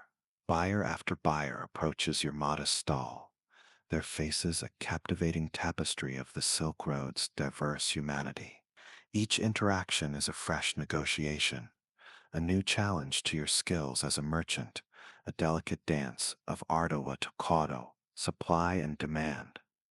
But as you engage with a potential customer whose turban is tied in a style you've never seen before, whose features speak of distant, unknown lands, and whose tongue utters sounds that are utterly, bewilderingly alien to your own, you're confronted with one of the most fundamental challenges of your profession.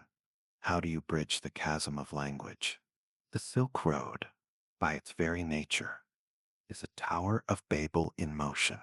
On any given day in a major trading hub, you might hear the melodic cadences of Persian, the guttural tones of various Turkic dialects, the complex intonations of Chinese, the lyrical flow of Indic languages like Sanskrit or Prakrit, the resonant sounds of Arabic, and the now somewhat archaic but still influential whispers of Sogdian. It's a rich, bewildering linguistic soup, and it's patently impossible for you or any single merchant to be fluent in all of them. Yet, trade must continue. Fortunes must be made. Spices must change hands. So you, like all successful long-distance traders, have developed a toolkit of strategies for navigating this complex web of tongues and transactions. Your first and most valuable asset is any proficiency you've managed to acquire in one or more of the major lingua francas of the roots. For centuries, the language of the Sogdians, those remarkable merchants from the region of Samarkand and Bukhara, served as a vital common tongue across vast swathes of Central Asia and into China. Their Aramaic-derived script was used for trade documents and correspondence far and wide. It's a mainstream historical fact that Sogdian merchants played a dominant role as middlemen and cultural interpreters along the Silk Road from roughly the 4th to the 9th century CE, and their language was indispensable. More recently, or in different regions, Persian Farsi has become an incredibly important language of commerce and culture, particularly in Persia itself, Central Asia, and parts of India. If your trade takes you towards the western reaches of the routes, or connects you with the burgeoning sea trade from the south, a working knowledge of Arabic would be invaluable. And in the northern steppes or the oases of the Tarim Basin, various Turkic dialects hold sway. You've likely dedicated considerable effort to learning at least the basics, the numbers, common greetings, essential phrases for bargaining, in one or two of these key languages, alongside your own native speech. Your Sogdian might be good enough to order a decent meal, and perhaps playfully insult someone's particularly stubborn pack animal. But for the finer points of contract law, regarding the implied warranty on slightly bruised ginger, you probably still need professional assistance. When your own linguistic skills fall short, you turn to translators or interpreters, often known as dragomans in some regions. These individuals are linguistic acrobats, skilled in several languages, their minds quick to find the right word, the precise nuance. In major trading centers, you can usually find someone offering such services, for a fee, of course. Choosing a trustworthy interpreter is crucial. Your entire transaction, your profit, even your safety, can hinge on their accurate and honest rendering of your words and those of your counterpart. But sometimes, no interpreter is at hand, or the language spoken is so obscure that even the local professionals are baffled. This is where the universal, if sometimes comically imprecise, language of gestures and pantomime comes into play. You point, you shrug, you raise your eyebrows, you use your fingers to indicate numbers. You might draw pictures in the dust with a stick to clarify a point about quantity or a particular route. It's surprisingly effective for simple transactions, though prone to hilarious or occasionally disastrous misunderstandings for more complex deals. Imagine trying to close a multi-million dinar deal, well, perhaps a multi-hundred dinar deal, using only a very limited vocabulary, a series of exaggerated facial expressions, and what you hope is a universally understood form of interpretive dance. It's basically your Tuesday in the Bukhara spice market. Except, you know, without the aid of a smartphone translation app or a helpful selection of emojis, just the dance and the spices. Over time, in these multicultural melting pots, trade jargons or pidgin languages often evolve, simplified forms of speech with limited vocabularies and basic grammatical structures designed specifically for the purpose of commerce between groups who don't share a common language. You pick these up as you go, adding them to your linguistic arsenal. Written communication, while less immediate, also plays a role.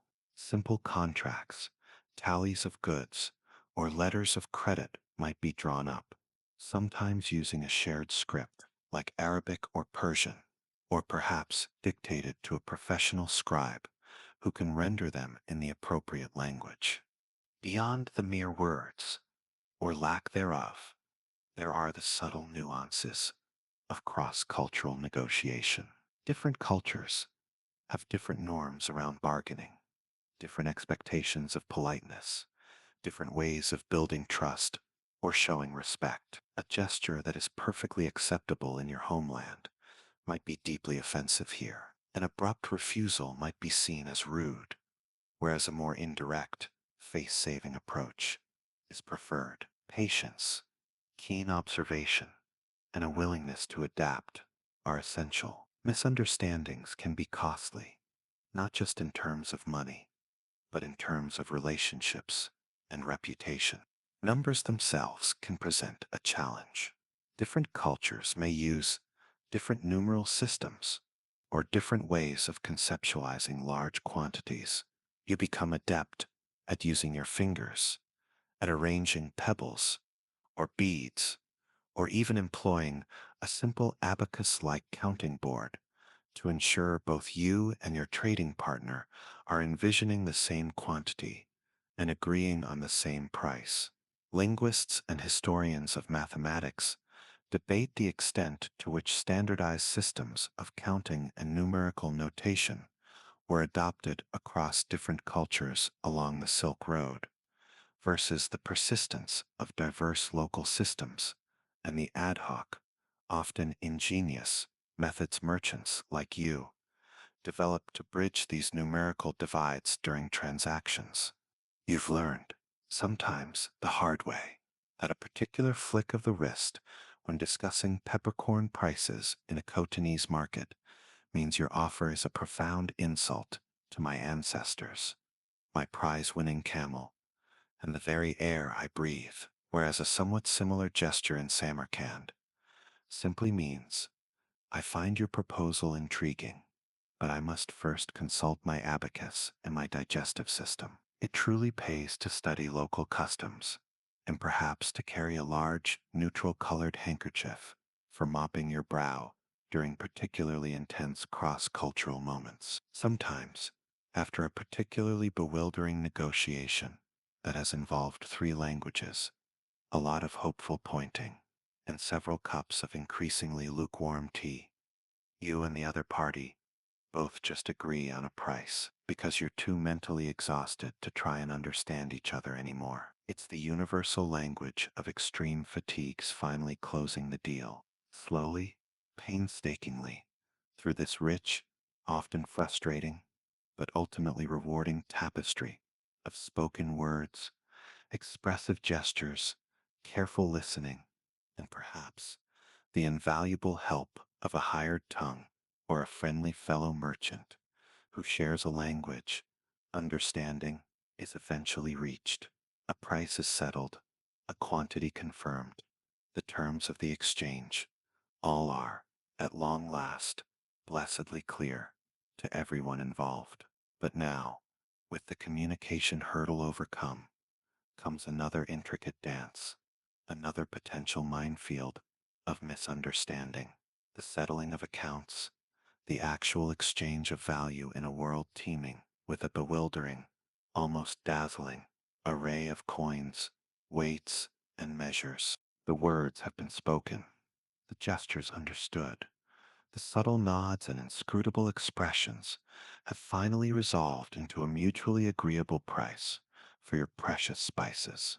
A collective sigh, perhaps a shared cup of now lukewarm tea, and the linguistic hurdles of the immediate transaction are cleared.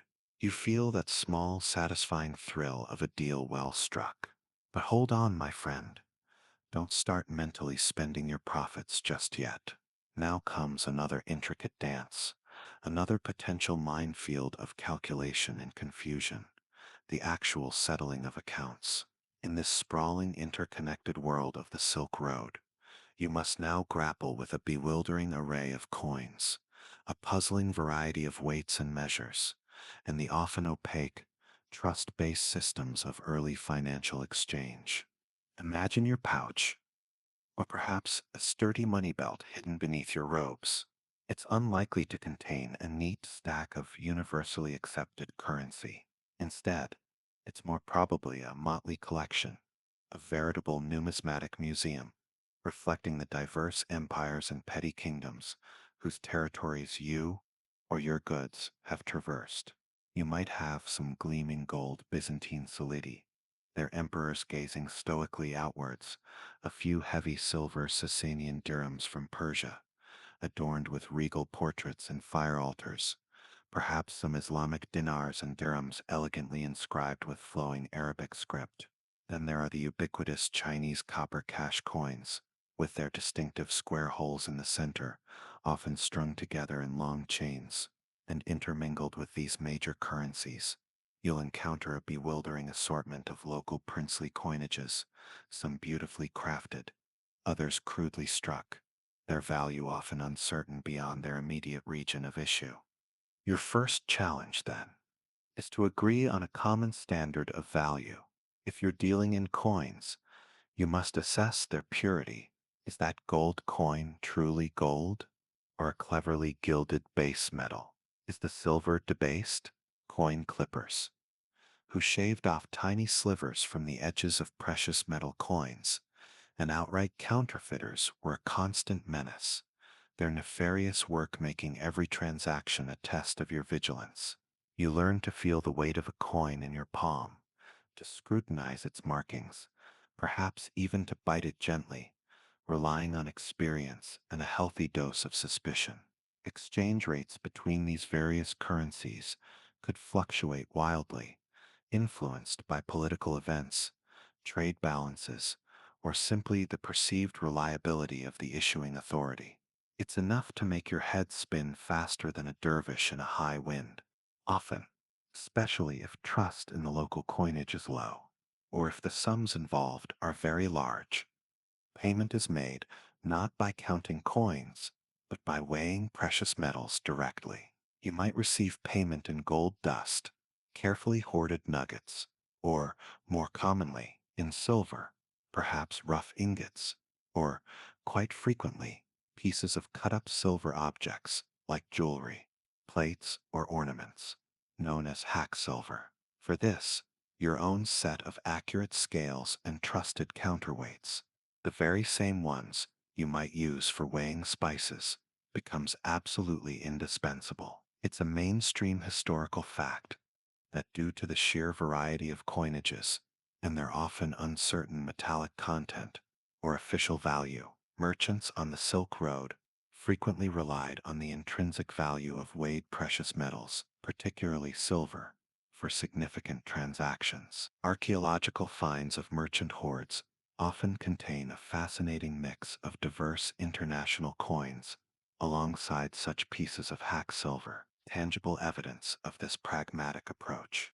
Sometimes, of course, direct barter is the simplest solution, especially if coinage is scarce or particularly untrustworthy. You might exchange a certain quantity of your pepper for an equivalent value in shimmering Chinese silk, or your ginger for a consignment of fragrant tea bricks from the Himalayan foothills. These negotiations are, in essence, another layer of complex haggling as you and your trading partner strive to agree on the relative exchange rate between your respective goods, each extolling the virtues of your own wares, while politely or not so politely questioning the value of the others. To avoid the immense risk of carrying vast sums of actual gold or silver over thousands of bandit-infested miles, you and your fellow long-distance merchants have developed surprisingly sophisticated systems of credit. You might make use of a saftaja or a Hyundai, essentially a letter of credit or a promissory note. You could deposit your earnings with a reputable merchant or a known money changer in one city and receive a written order that could then be presented to his associate or agent in another city, perhaps months later and hundreds of miles away, to receive the equivalent sum, minus a commission. Of course, these systems relied heavily on extensive networks of trust, family connections, and shared reputations. The risk, naturally, was that the issuer of the note, or the agent designated to redeem it, might prove to be fraudulent, or might have fallen on hard times themselves, leaving your precious piece of parchment worthless. Partnerships and shared investments were also common, allowing merchants to pool their resources for a particularly large or risky venture, sharing both the potential profits and the considerable dangers. In every major bazaar, you'd also find the seraphs, professional money changers, hunched over their small tables, their sharp eyes and deft fingers, assessing and exchanging the myriad currencies of the world for a modest or sometimes not so modest fee. Their expertise was invaluable, though you always approached them with a certain caution. And just as with buying your spices, when you are selling them, the local systems of weights and measures come into play. That carefully weighed pound or mond of cloves in your inventory might translate to a completely different quantity when measured by the local standards of, say, Khotan or Dunhuang. You must be constantly vigilant, ensuring that the scales used are true, that the measures are not cleverly altered to favor the buyer. Your purse, you often think, doesn't just jingle with coins. It clanks, thuds, occasionally rustles with parchment IOUs, and sometimes seems to whisper in a dozen different monetary dialects, depending on what eclectic mix of currency, credit notes, and vague promises you're carrying that particular week. Tax season, if such a formalized concept existed for your peripatetic profession, must have been an absolute, unmitigated nightmare. You've seen old Haji Ibrahim, a venerable but decidedly eccentric merchant of Damascus silks, once refuse a perfectly good, heavy silver dirham simply because he claimed it was minted in a city where he had once suffered a particularly violent bout of food poisoning. That coin, he declared with utter conviction, his beard quivering with indignation, carries ill winds, bad digestion, and the ghost of an undercooked goat. You personally prefer to rely on the accuracy of your scales and the heft of the metal, But you also know better than to argue with a man who clearly has such profound and traumatic feelings about his digestive history and its connection to specific mint marks. Economic historians and numismatists continue to debate the true sophistication and geographical reach of these early credit networks along the Silk Road. They painstakingly examine surviving documents, fragments of letters, contracts, account books, and analyze archaeological finds of coin, hoards, and merchant seals to understand how individuals like you managed financial risk and facilitated the transfer of capital across vast distances in an era long before the advent of formal international banking systems or instant electronic transfers.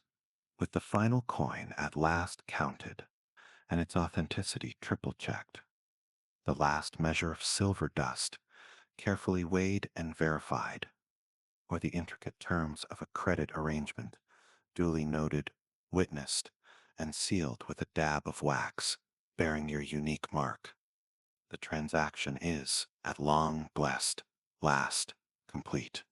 Your purse is satisfyingly heavier with new coins, or perhaps lighter in actual metal, but your ledgers or your memory now show the promise of future payment. Yet, you are keenly aware that these complex financial dealings, these linguistic gymnastics, are not conducted in some sterile, isolated vacuum. They are deeply embedded within and constantly shaped by a breathtaking, sometimes bewildering, and always fascinating tapestry of diverse cultures, ancient customs, and deeply held beliefs that you encounter at every dusty turn of the road. With the clink of the final coin safely stowed in your purse, or the intricate details of a credit arrangement dutifully recorded on a slip of parchment, the immediate tension of the transaction subsides.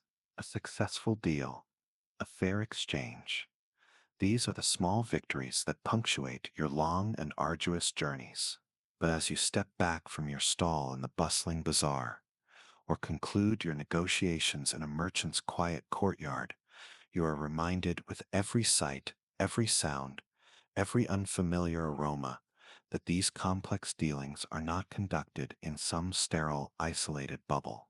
They are intrinsically embedded within and constantly shaped by a breathtaking, sometimes bewildering, and always fascinating tapestry of diverse cultures, ancient customs, and deeply held beliefs that you encounter at every dusty turn of the road. Your life as a Silk Road spice merchant is not just about commerce. It is a profound, continuous immersion in worlds within worlds. The Silk Road, you've come to realize, is far more than a mere network of trading paths for cinnamon and silk. It is a vibrant conduit, a living artery through which flows an astonishing current of ideas, religions, artistic styles, technological innovations, and social customs. You, in your humble capacity as a trader of fragrant powders and dried berries, are both a keen observer and an unwitting yet vital participant in this grand, millennia-old process of cultural exchange. Each interaction, each city, each caravanserai offers a fresh encounter with the sheer, dazzling variety of human experience. One of the most striking aspects of your travels is the religious diversity you witness.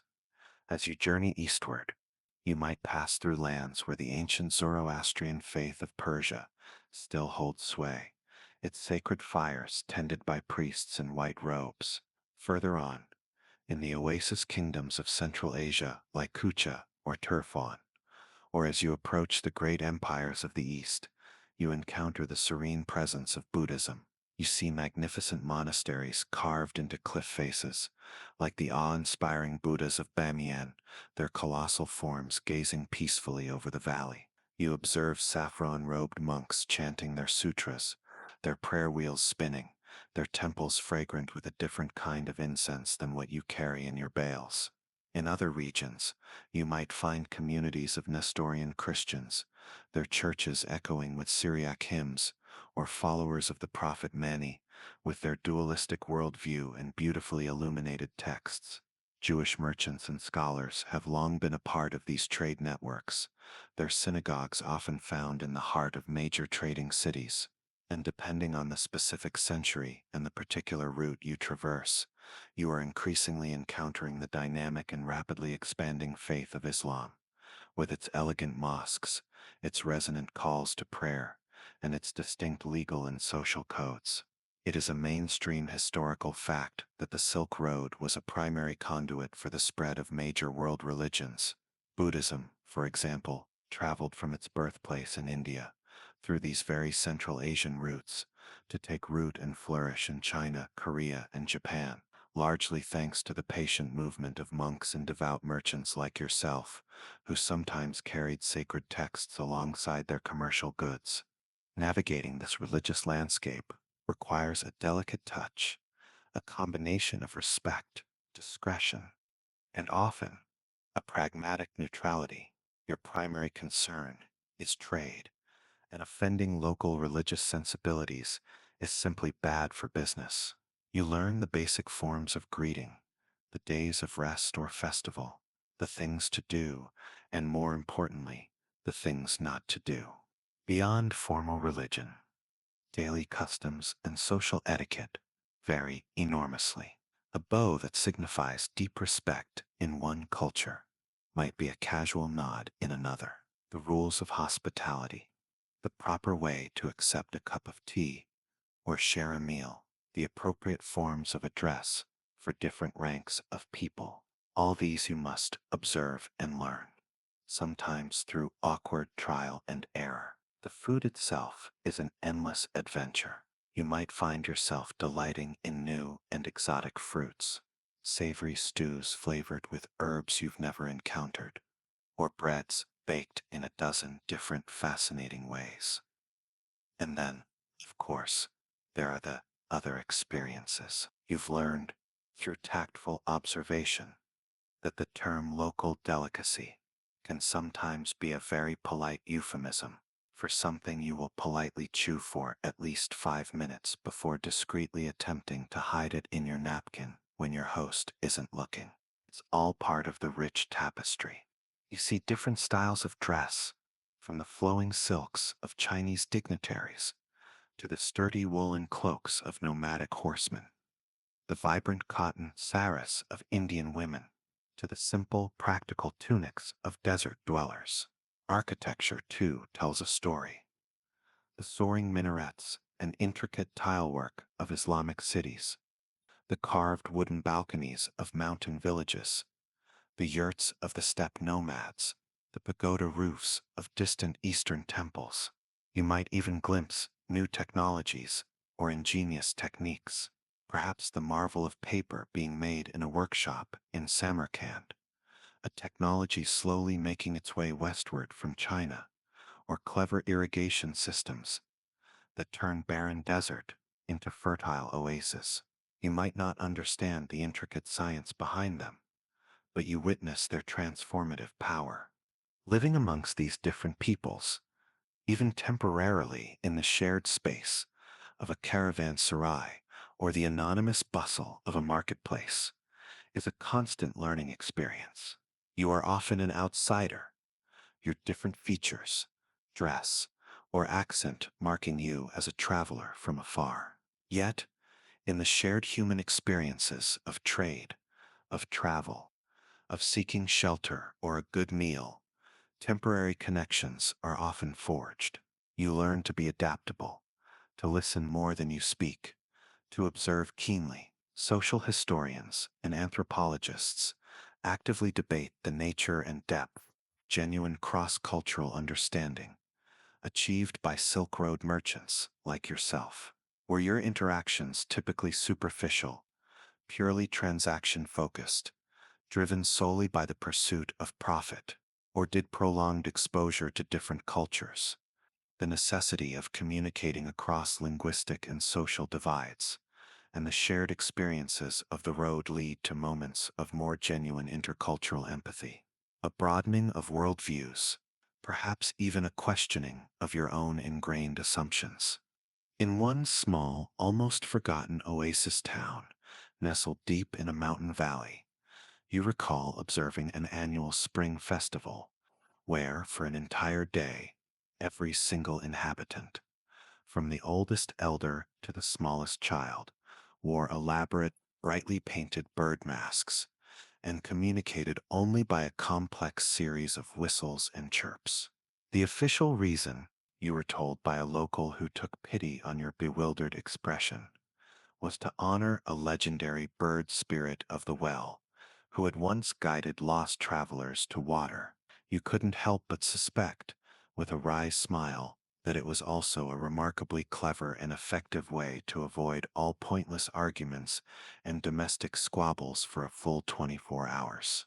You briefly, and quite seriously, considered trying to import the custom to your own sometimes raucous family gatherings back home. You've also become something of an expert in the polite nod and vaguely appreciative smiles technique.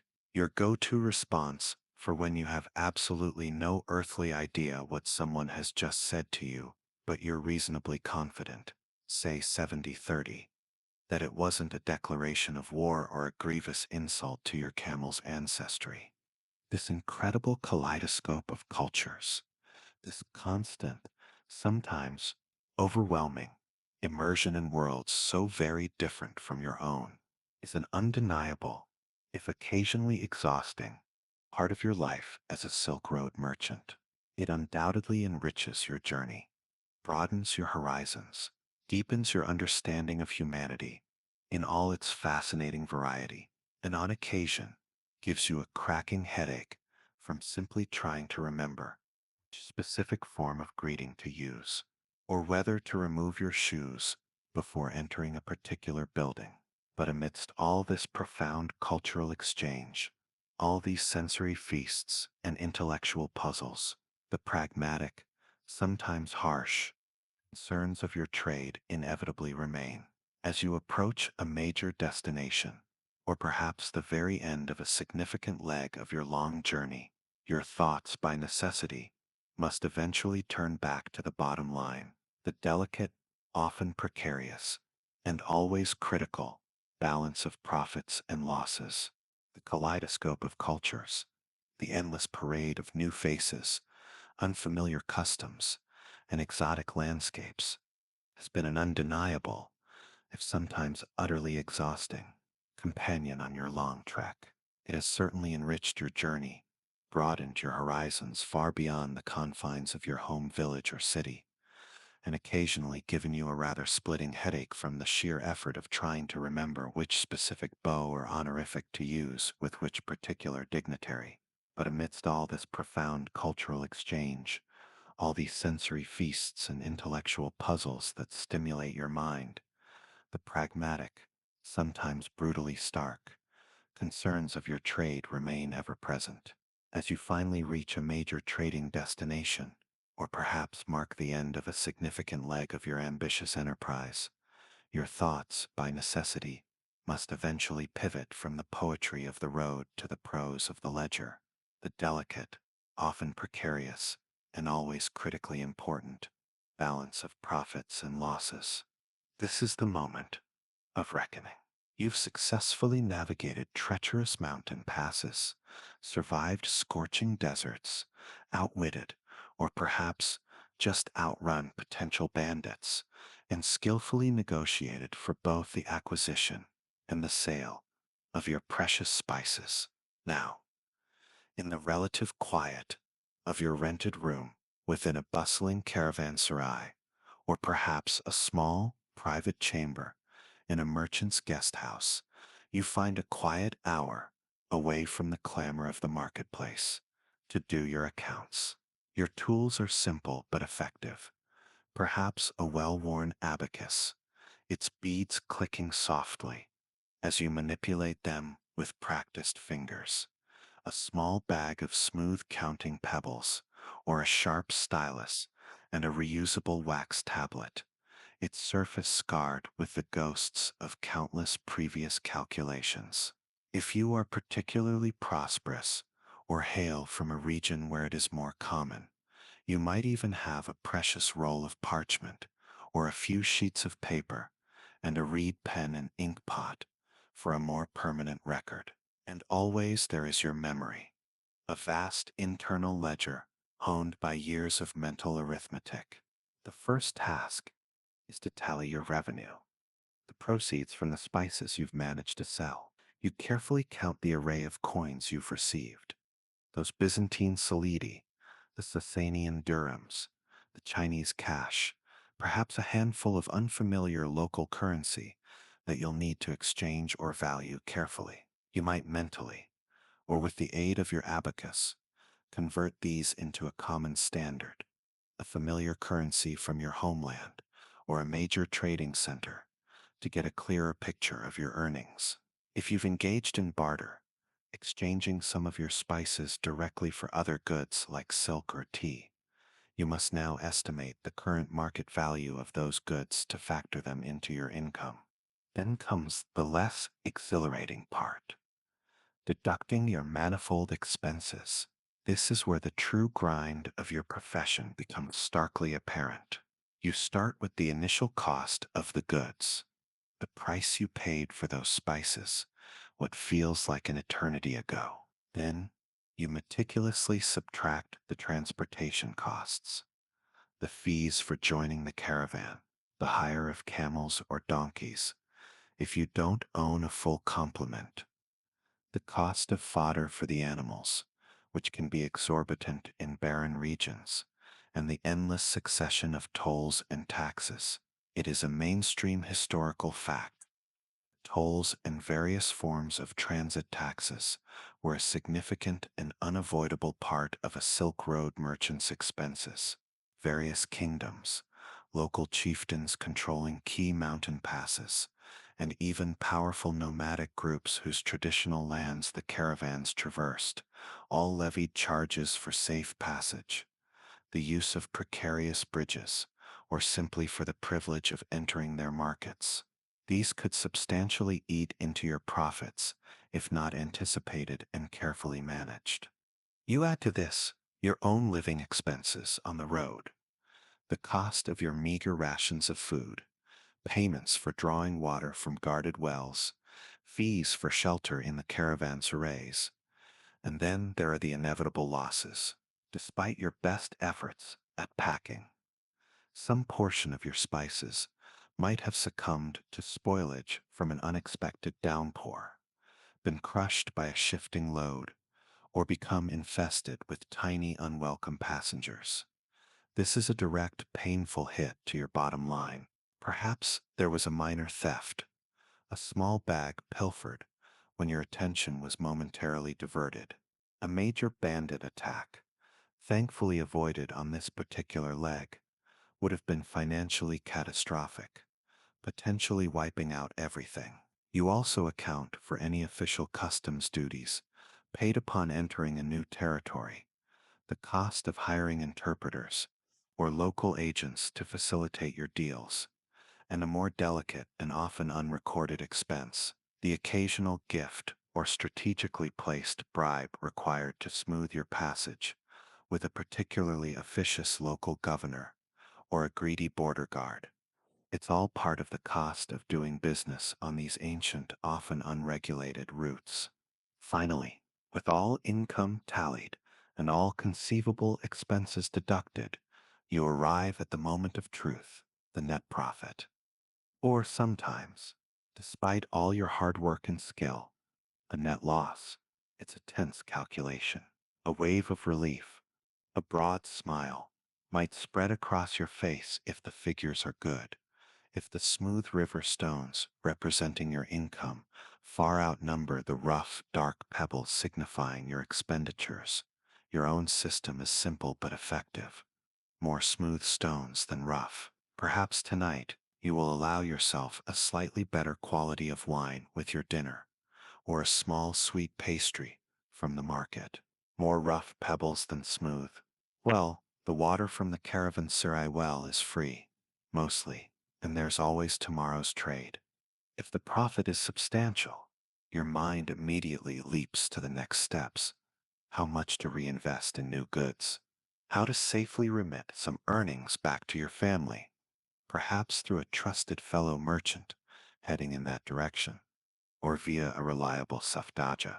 Maybe you'll even allow yourself a small, personal indulgence, a new cloak, a finely crafted knife, or simply a few days of rest and better food before venturing out again.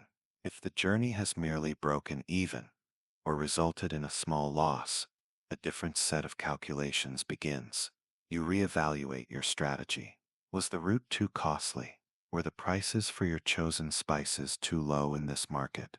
Should you try a different selection of goods next time, or venture towards a different, perhaps more promising, destination? The life of a Silk Road merchant demands immense resilience, the ability to absorb setbacks, and to learn from every experience, good or bad. Sometimes, after meticulously calculating all the tolls, the taxes, the voluntary contributions to sticky-fingered local officials, and the surprising cost of that one particularly fussy camel, who apparently insisted on a diet of imported figs, you realize your net profit for 6 months of perilous travel amounts to approximately 3 peppercorns, a slightly used water skin, and a renewed appreciation for the concept of stoicism. It's a glamorous life, indeed. You carefully update your records, noting which spices proved most profitable in this particular market, which routes were unexpectedly expensive or dangerous, and the current prevailing prices for various commodities. This information is as valuable as any gold you carry. Economic historians, analyzing surviving merchant records from various periods, such as the remarkably detailed documents found in the Cairo Genisa, which shed light on Jewish merchants trading across the Mediterranean and into the East, continue to debate the typical profit margins and risk levels inherent in long-distance Silk Road trade.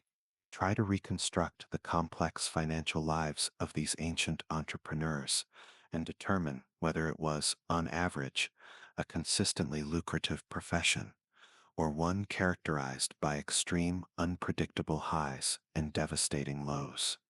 The final calculation is made.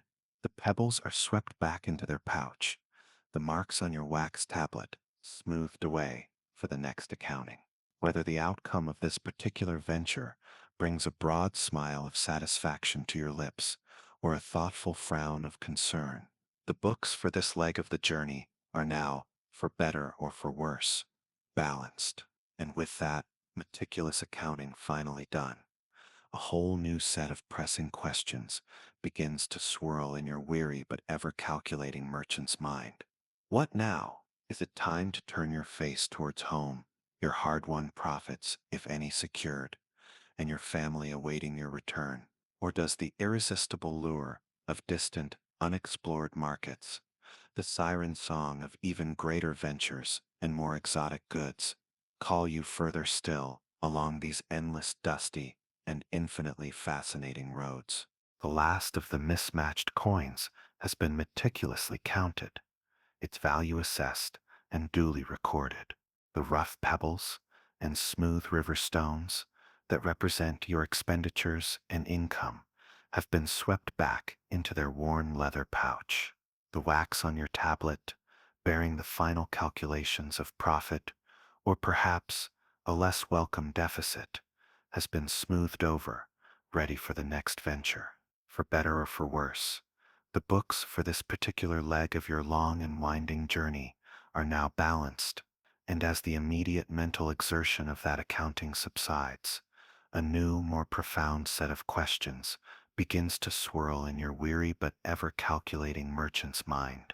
What now? Where do these dusty roads lead you next? Is it finally time to turn your hopeful face and your hopefully heavier purse towards the familiar comforts of home? Or does the siren song of distant, unexplored markets, the tantalizing promise of even greater ventures and more exotic goods, call you to venture further still into the vast, beckoning unknown?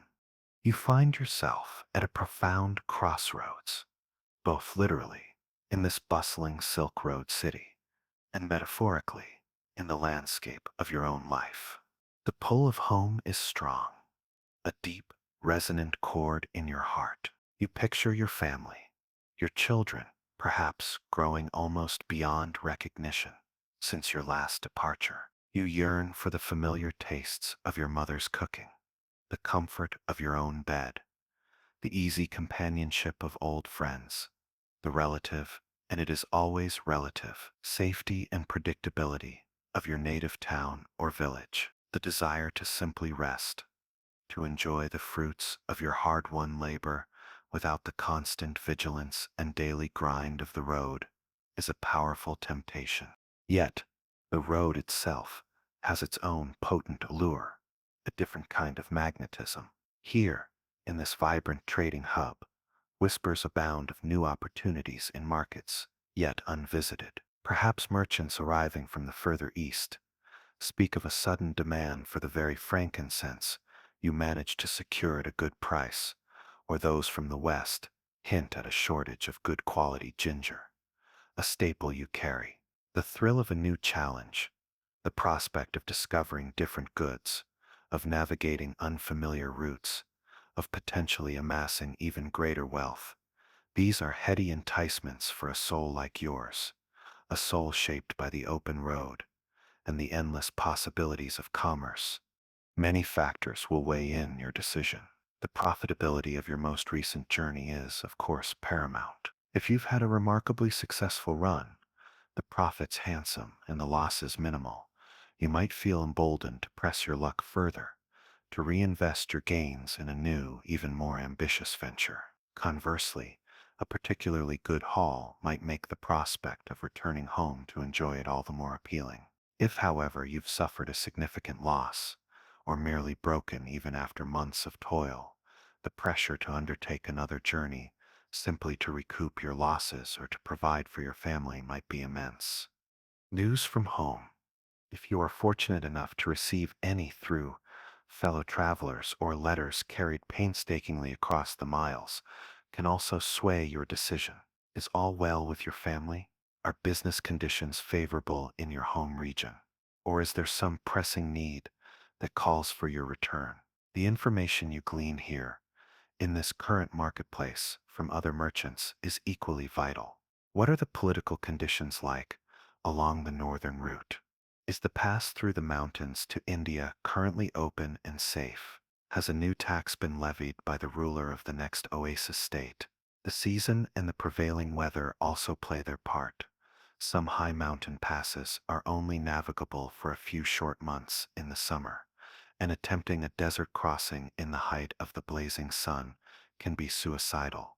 Your own physical and mental state is a crucial, if sometimes overlooked, factor. How old are you now?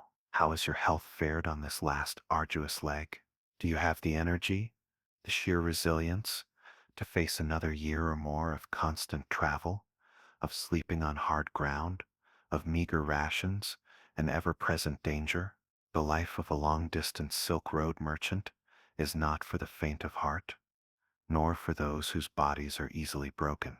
And then, there are your obligations. Perhaps you have partners back home, awaiting their share of the profits, or debts that must be repaid. These commitments weigh heavily.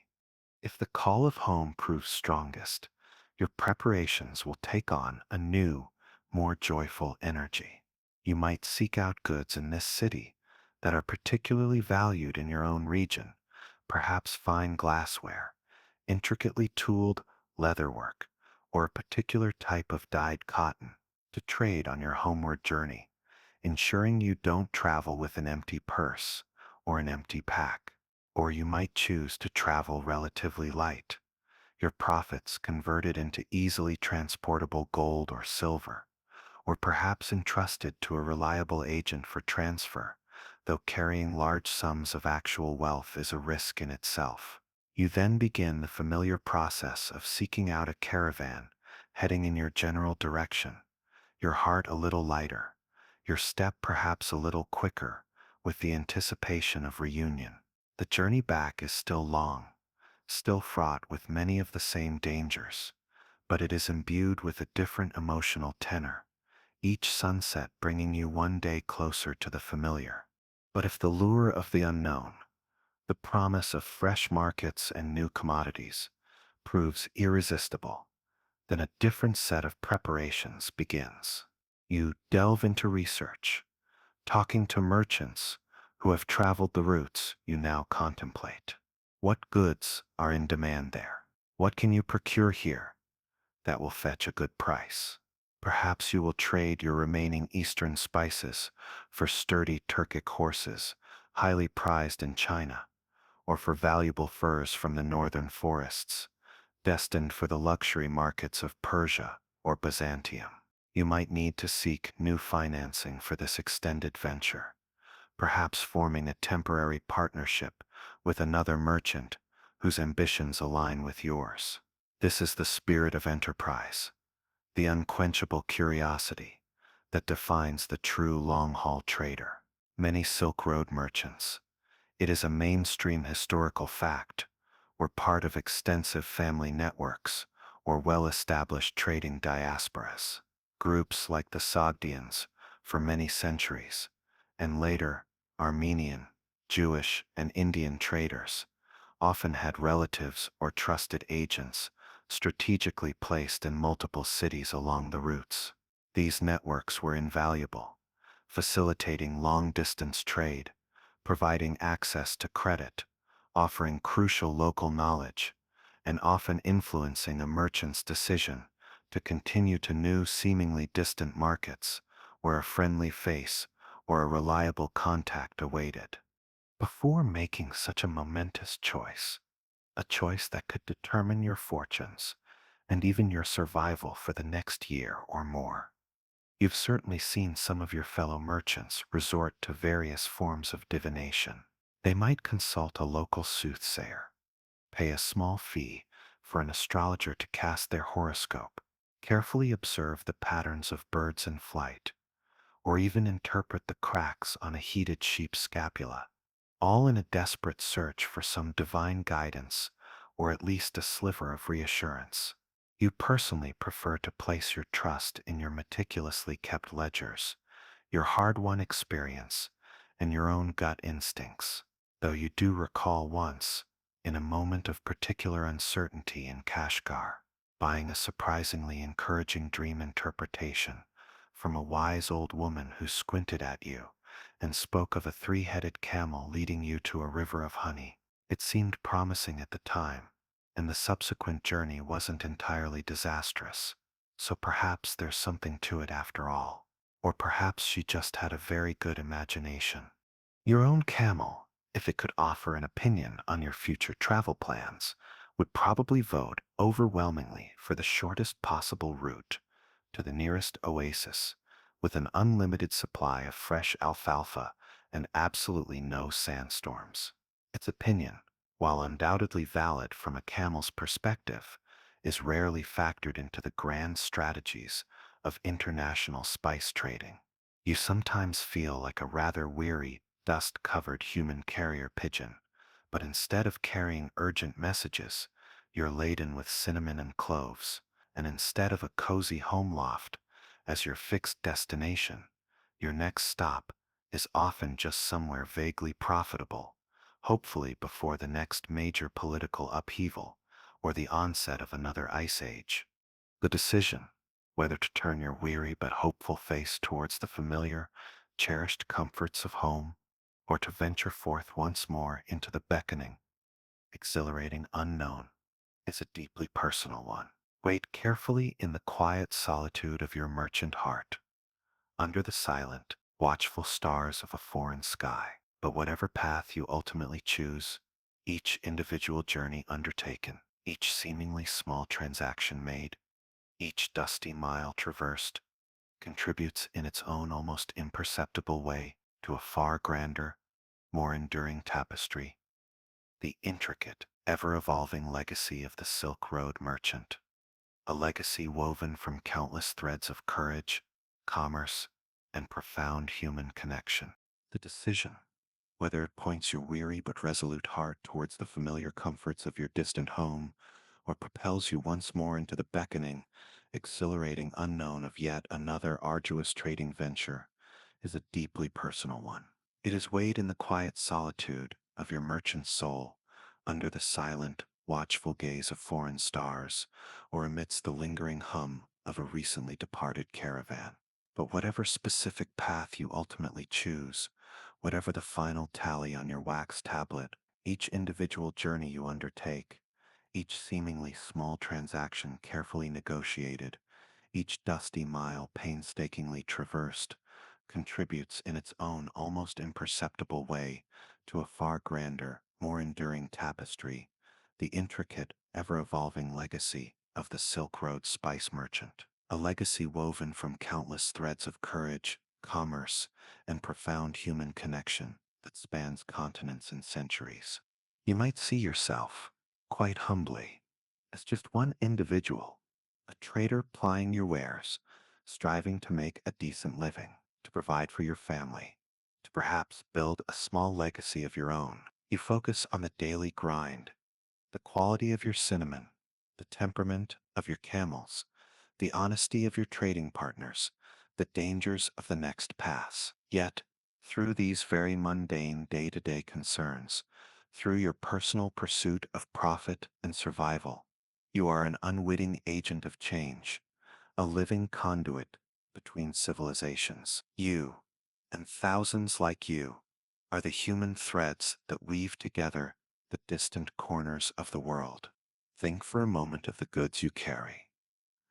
Those peppercorns from the Malabar coast, painstakingly transported across land and sea, will eventually find their way into the kitchens of wealthy Roman matrons, or perhaps the apothecaries of Persian physicians, adding zest and exoticism to their lives. The silk you might acquire in a bustling Chinese entrepôt, after it has passed through your hands and those of other merchants, could one day adorn a noble in Byzantium, or be used to create a lavish banner for a Central Asian potentate. It's a mainstream historical fact that this exchange wasn't just about luxury items.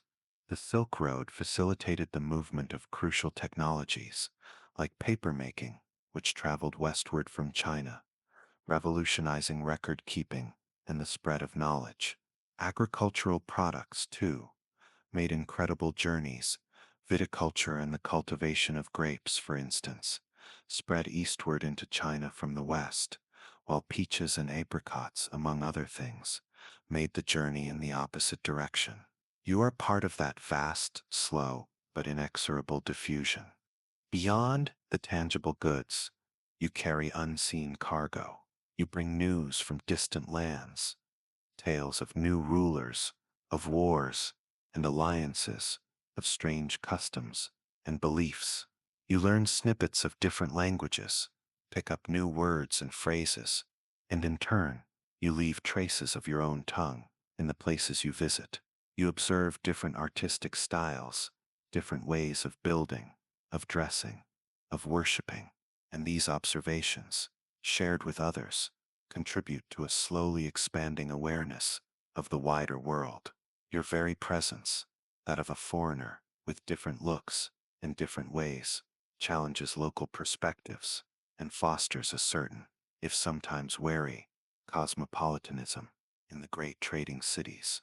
The personal legacy of an individual merchant like yourself might be modest, a comfortable home, a thriving family business passed on to your sons, a reputation for honesty and fair dealing, remembered in a few specific markets. Most individual merchants, after all, remain anonymous to history, their names and specific deeds lost to time like footprints in the desert sand. Yet, the collective legacy of your profession is monumental. The network you help maintain, this Silk Road, becomes a powerful symbol of globalization, of intercultural dialogue, and of the enduring human drive to connect, to explore, and to exchange. Future generations will marvel at its scope, its resilience, its profound impact on shaping the course of human civilization. Historians and archaeologists today continue to unearth the traces of your world, piecing together the routes you traveled, the goods you traded, the languages you spoke, They analyze ancient texts, decipher faded inscriptions on coins and seals, excavate the ruins of caravanserais and market towns, all to better understand the intricate web of connections you helped to forge. They continue to debate the overall balance of trade and the primary direction of cultural influence along these vast networks, questioning whether it was always a mutually beneficial exchange or if certain regions or empires, at different times, disproportionately profited from or culturally dominated the flow of goods and ideas.